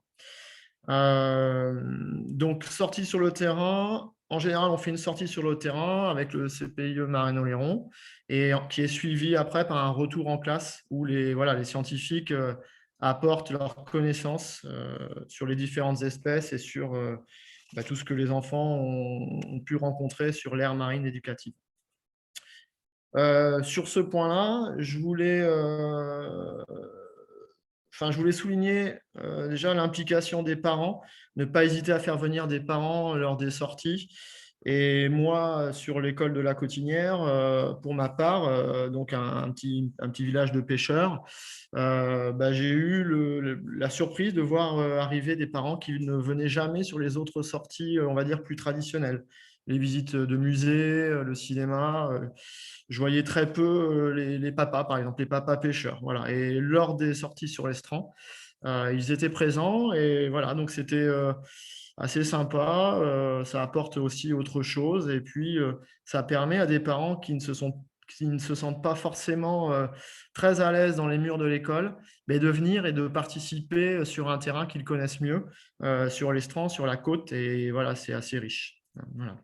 Ils ont plein de choses à nous dire sur un milieu qu'ils connaissent bien puisqu'ils le vivent au quotidien. Par rapport aux sorties également sur le terrain, je voulais mettre en valeur aussi l'importance de l'observation du milieu et de laisser la place à tout ce qui était imprévu. C'est-à-dire qu'on est dans un milieu naturel sur l'estran et on ne peut pas tout prévoir. Et c'est ce qui est intéressant finalement, c'est de se laisser guider un petit peu par le milieu, le mettre en valeur. Je vais vous donner des exemples concrets. Ça peut être par exemple une découverte d'une capsule avec un bébé ray à l'intérieur et voilà, et à partir de là, c'était pas prévu évidemment, mais à partir de là, on peut travailler sur cette découverte, sur ce petit moment un peu sympa et un peu imprévisible. Ça peut être aussi des arrivées d'une espèce que les enfants n'ont pas trop l'habitude de voir sur l'estran. On a vu l'année dernière des vélèles qui sont arrivés. Voilà, moi, je n'en avais jamais vu. Il y en avait beaucoup. Ça peut être des rencontres aussi avec des pêcheurs à pied. Ça peut être la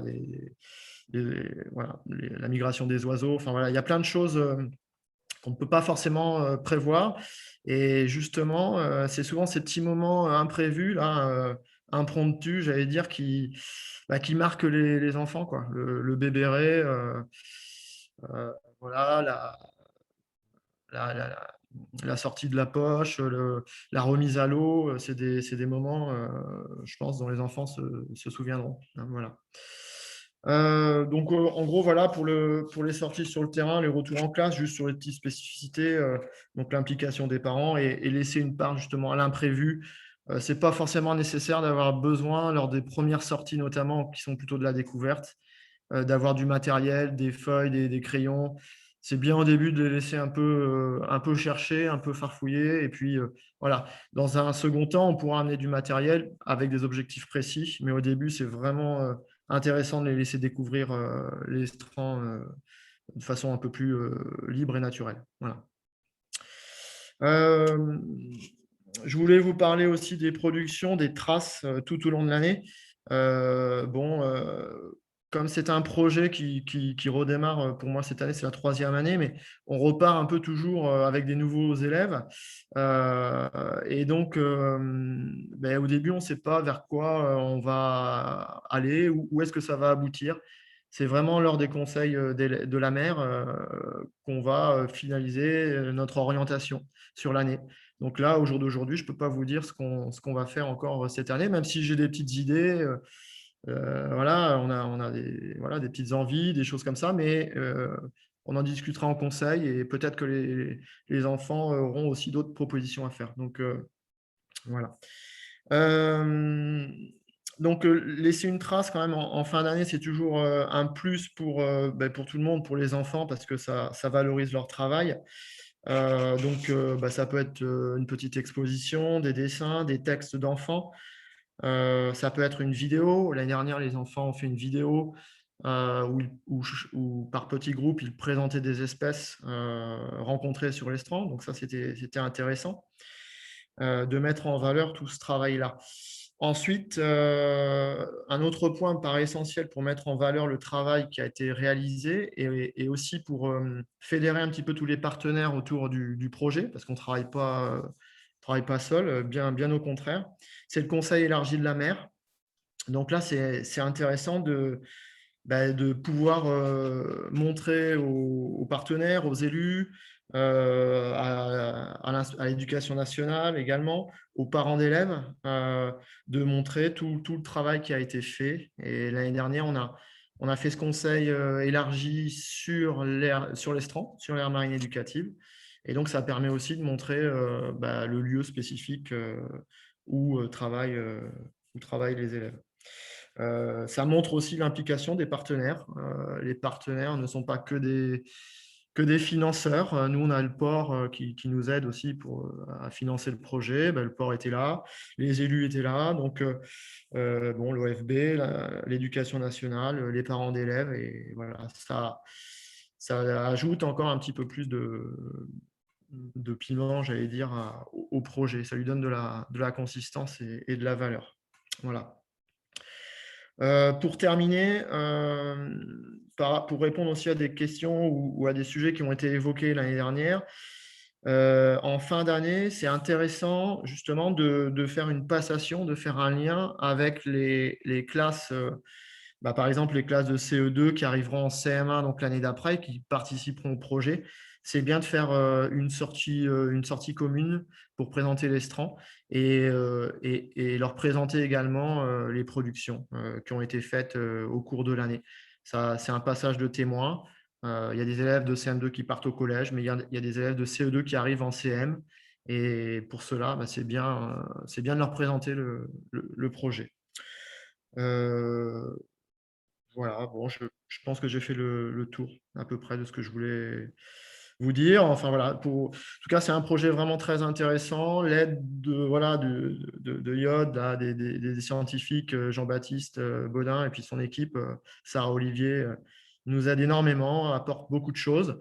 Alors, nous, c'est vrai qu'on peut se rattacher sur les programmes de l'éducation nationale, hein, ne serait-ce que pour la production d'écrits, le travail de l'oral, les sciences, l'éducation morale et civique, hein, les conseils d'élèves, on est en plein dedans.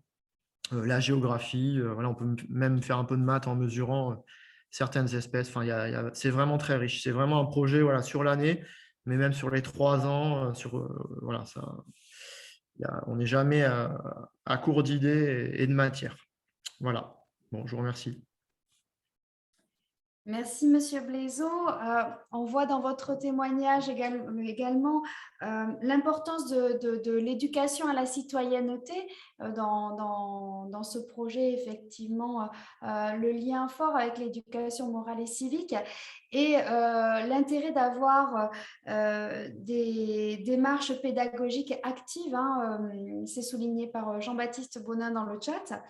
On y voit aussi l'importance des sorties nature, de découvrir le milieu et le rôle des associations d'éducation à l'environnement qui viennent en tant qu'experts ou spécifiques sur leur domaine, mais aussi la rencontre avec les acteurs professionnels proches de l'école. Hein. Vous avez parlé des pêcheurs, vous avez parlé voilà, des personnes qui gravitent autour du port.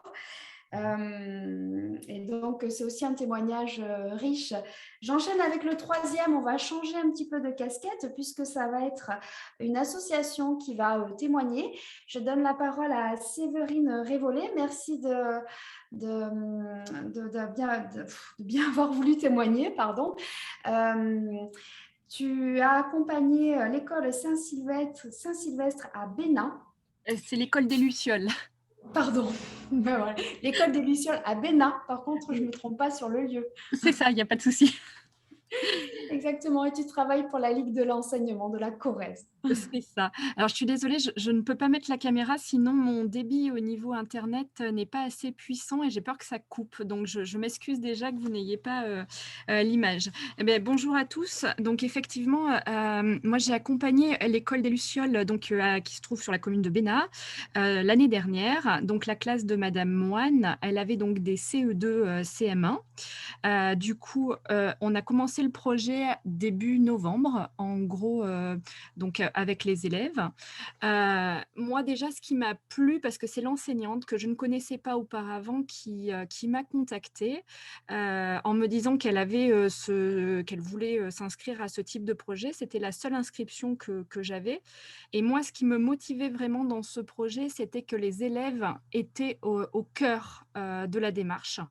Et vraiment, de toute manière, c'est ce qui me motivait le plus et c'est ce qui motivait également l'enseignante.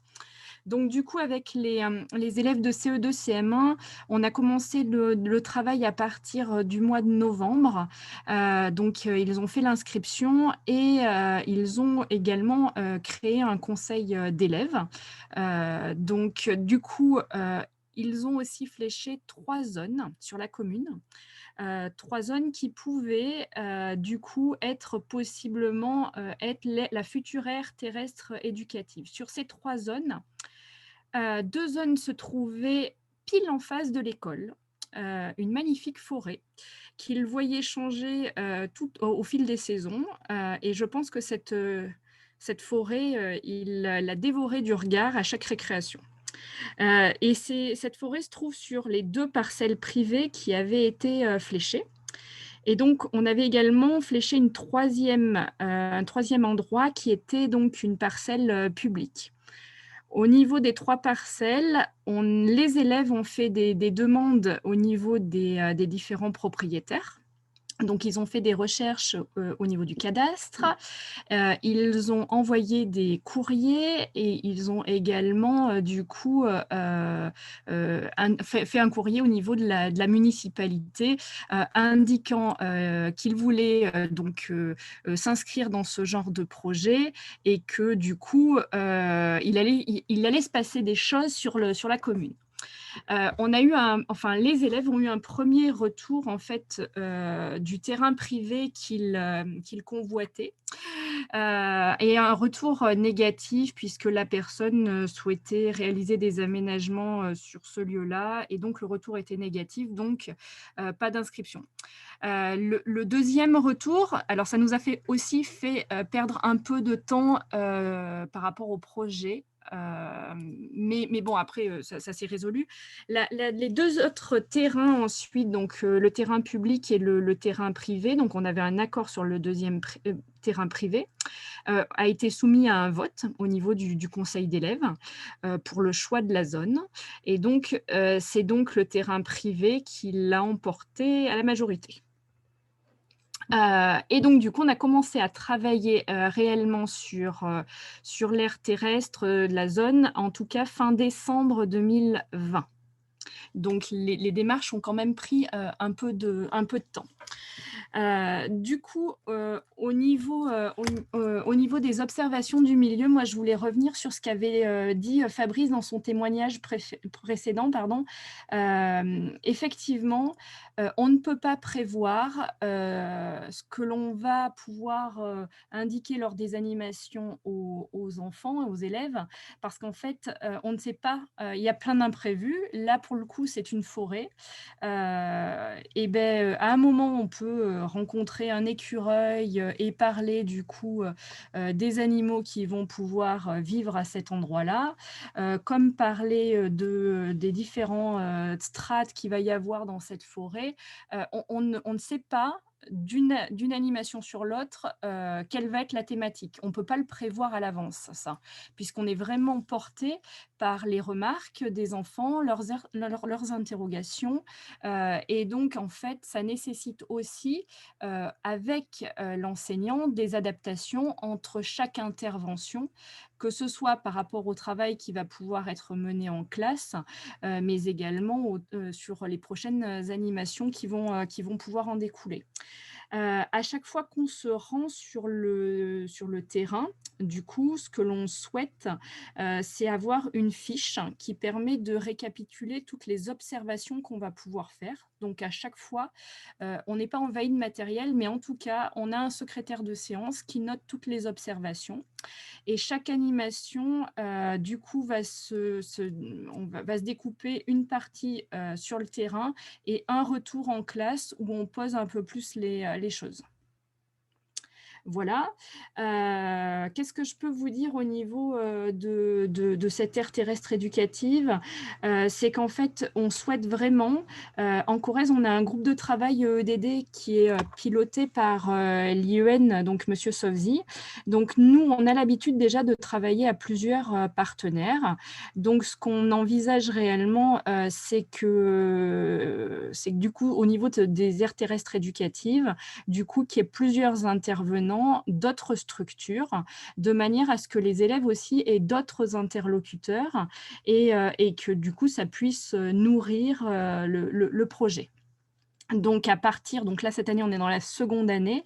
Là, par exemple, sur l'école de Bénat, il va y avoir la mise en place de pièges photographiques sur l'aire qu'ils ont délimité pour savoir exactement quels sont les passages d'animaux sur ce lieu-là. Et cela se fait avec, du coup, d'autres partenaires, que ce soit le CPIE, la Maison de l'eau et de la pêche, la Fédération de chasse, la LPO, etc.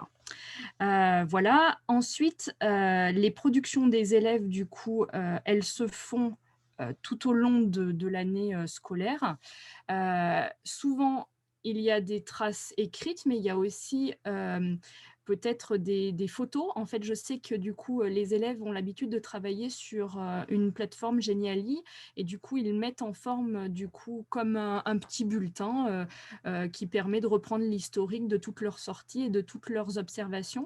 Ça permet de laisser une trace aux élèves du coup des classes qui vont monter. Et puis, ça permet aussi des fois de se souvenir de ce que l'on a pu faire et de tout le cheminement qu'on a pu avoir. Je voulais revenir au tout début quand on a présenté, du coup, il y avait des questions qui avaient été posées sur la continuité avec une autre classe. La classe de Madame Moine, du coup, que j'accompagnais l'année dernière, la maîtresse en fin d'année a su qu'elle avait un congé de formation qui était accepté. Et donc, du coup, cette année, elle n'est pas dans sa classe puisqu'elle est remplacée sur toute l'année scolaire. Donc, on a vraiment été, nous, accompagnés au niveau de l'inspection parce que, du coup, tout de suite, on a eu le nom, en fait, d'une remplaçante, de pouvoir lui présenter le projet, ce qu'il en était, quel avait été l'historique du projet et si elle avait envie de s'engager dans ce projet-là avec la classe qu'elle allait avoir.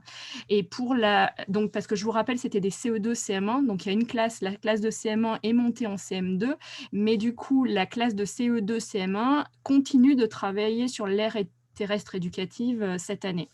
Donc du coup, au final, pour la classe de Béna cette année, on aura 2 classes. Et du coup, ça rend le projet encore plus important au niveau de l'école. Et il y a encore plus de passation avec les autres élèves des autres classes, que ce soit maternelle, CP, CE1, CE2, avec des présentations des travaux des élèves. Une chose du coup aussi que moi je me suis rendu compte, c'est que l'année dernière, les élèves avaient peu, voire pas du tout de matériel scientifique pour travailler au niveau de leur aire terrestre éducative. Donc du coup, moi, ça a été une de mes préoccupations de me dire, en fait, l'intérêt de l'aire terrestre éducative, quand même l'intérêt premier, c'est que les élèves puissent y aller à tout moment avec leur enseignant et qu'ils puissent faire des découvertes, même si le référent n'est pas là à chaque fois, en fait. Et du coup, il fallait pouvoir aussi que les élèves soient équipés d'un minimum de matériel. Donc moi, cette année, par exemple, j'ai déposé un dossier là au mois d'août sur la création de sacs à dos pédagogiques au niveau de la Dragesse. Alors, je n'ai pas encore la réponse, mais j'espère fortement qu'elle sera positive. Du coup, pour équiper les classes, en tout cas qui participent à ce projet d'aire terrestre éducative, d'un sac à dos avec du matériel, que ce soit des boîtes loupes, des clés de détermination, etc., etc. Et donc, du coup, j'aurai bientôt la réponse du coup, de ce dossier. Mais ça me semble important quand même d'avoir un minimum de matériel pour pouvoir faire des explorations sur le site. Voilà, je ne sais pas ce que je peux vous dire de plus, mais je peux répondre en tout cas aux questions. Merci Séverine. Ce qui est intéressant dans ce témoignage, c'est qu'on est sur une expérimentation d'aire éducative sur un terrain privé, donc avec une collaboration et un accord de cette personne qui a bien voulu que l'école rentre dans son jardin. C'est un projet très intéressant qui est nouveau, très récent, mais qui cible l'importance de bien lancer la démarche pour poser des bonnes bases pour après développer l'ère éducative sur plusieurs années, et aussi d'avoir une approche souple afin d'accueillir les envies des enfants, puisqu'ils sont bien au centre du dispositif, au centre de la démarche éducative. On voit bien aussi dans vos 3 projets, et je finirai ce temps-là par cette idée-là, on voit bien la nécessité d'une bonne collaboration entre les équipes enseignantes et les intervenants, c'est-à-dire les structures d'éducation à l'environnement, une collaboration souvent étroite dans vos 3 témoignages où chacun vient soutenir la vie du projet pour qu'il se passe au mieux. Voilà pour ces témoignages. On va faire une petite pause de 10 minutes avant de vous proposer... Pardon ? Je vois qu'il y a des questions, alors je peux peut-être y répondre. Alors, elles se sont du coup effacées, mais je vais me les remettre. Comment financez-vous les interventions, Séverine ? Alors, du coup, et alors il y a une autre question aussi sur les 10 demi-journées par projet et par an. L'année dernière, sur l'école de Béna, on n'a pas pu faire la totalité des animations, des 10 interventions. Il y en a eu au final 5, parce qu'effectivement, l'école n'a pas pu trouver de financement par rapport à ça. Il faut savoir qu'on était sur une période aussi où l'école était engagée dans d'autres projets, qu'on était après la crise sanitaire et qu'elle n'avait pas pu faire toutes les lotos et autres qu'une école peut mener pour chercher des financements. Et donc, du coup, moi, ça me semblait important, vu que l'enseignante était très motivée, et il me semblait important qu'en fait, qu'on puisse quand même aller dans ce projet-là. Donc, en fait, on y est allé sans financement sur ces animations-là, mais par contre, on n'a pu en faire que 5, voilà, sans financement derrière, mais avec un accompagnement.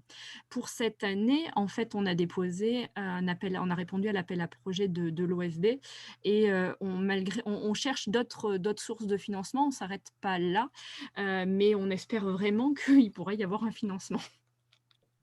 Je ne sais pas si ça répond du coup aux questions. Si, je pense complètement. Oui, je vois Sophie Bournery qui lève le pouce. Bien, ben merci.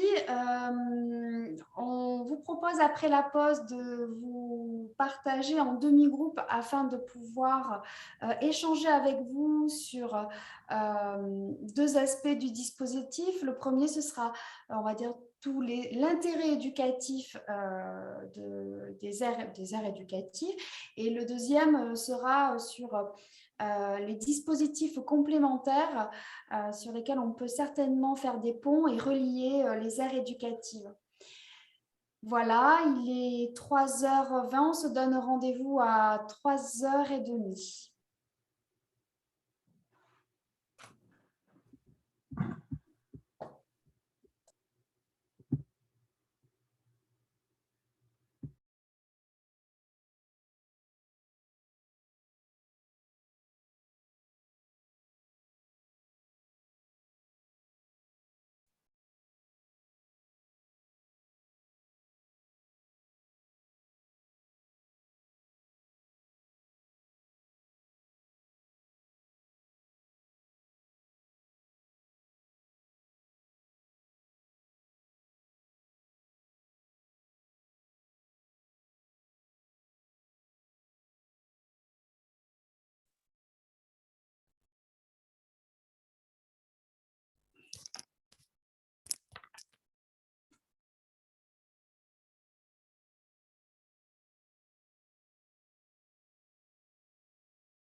Amélie, c'est OK pour les groupes?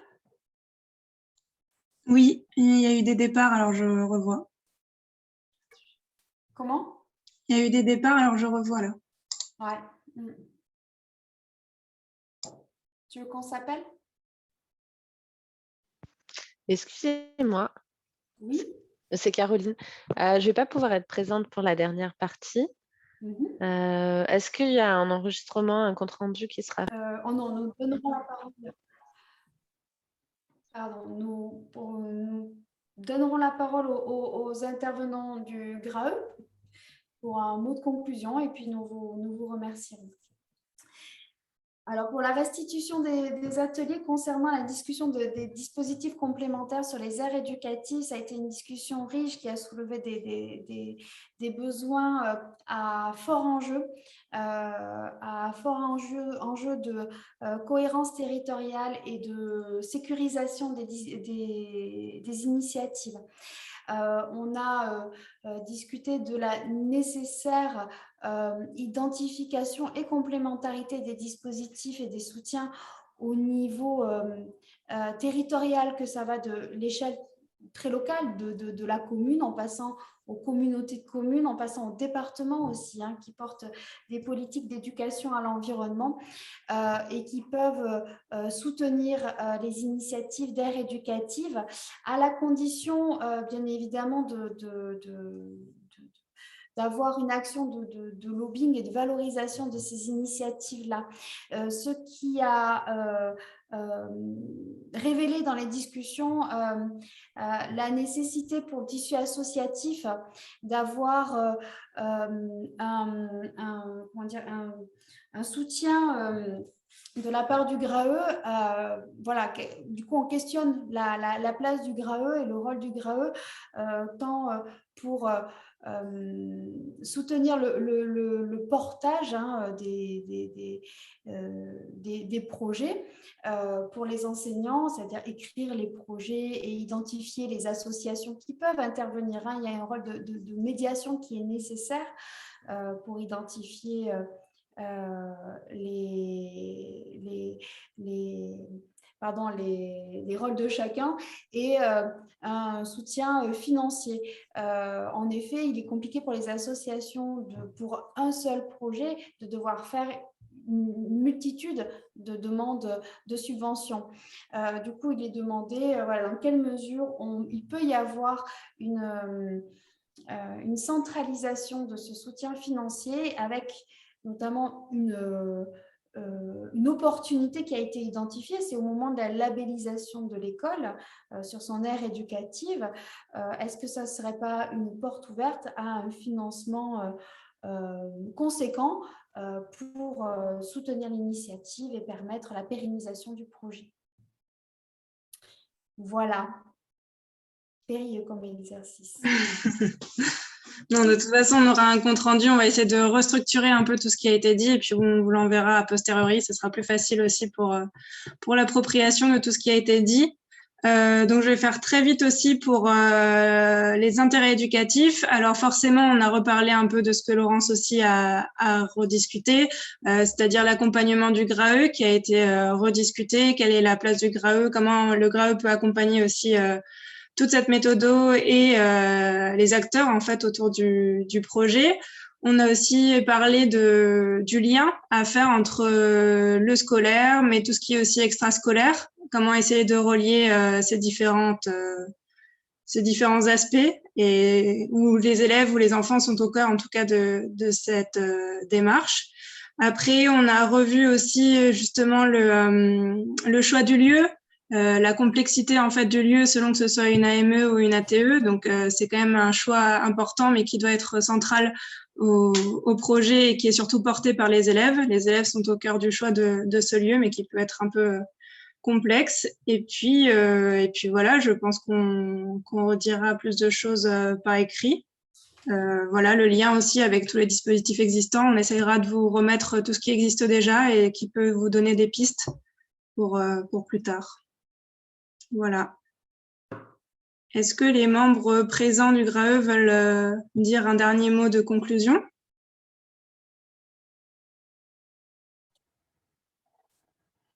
Moi, pour vous remercier de cette action et de la grande participation qu'il y a des structures associatives et référentes potentielles, parce que c'est vraiment intéressant et ça met un pied dans le concret. Moi, j'ai bien noté toutes les demandes qui ont été exprimées autour du GRAE et de son rôle auprès de vous, qui ont été identifiées et qui, bon, certes, prennent du temps, mais qui sont comment dire, identifiés, voilà, c'est ça. Le lien notamment avec les différents appels à projets, et là, j'espère qu'on pourra travailler ensemble pour justement essayer de mieux les identifier.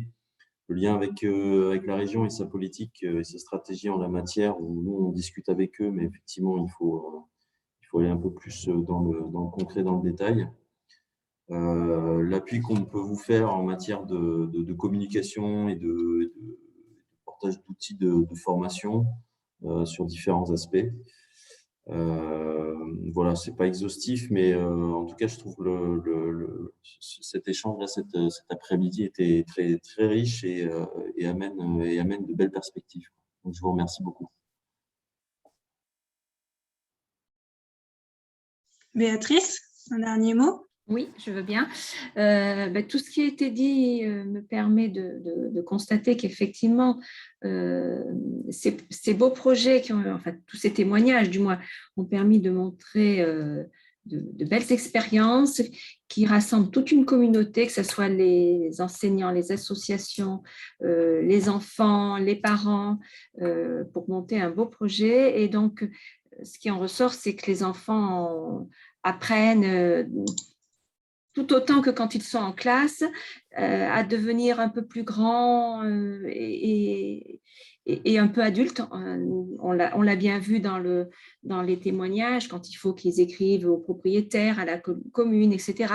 Donc, ça leur permet de grandir, de prendre des responsabilités, des initiatives, et je trouve que c'est un beau projet pour eux et une belle opportunité pour tout le monde.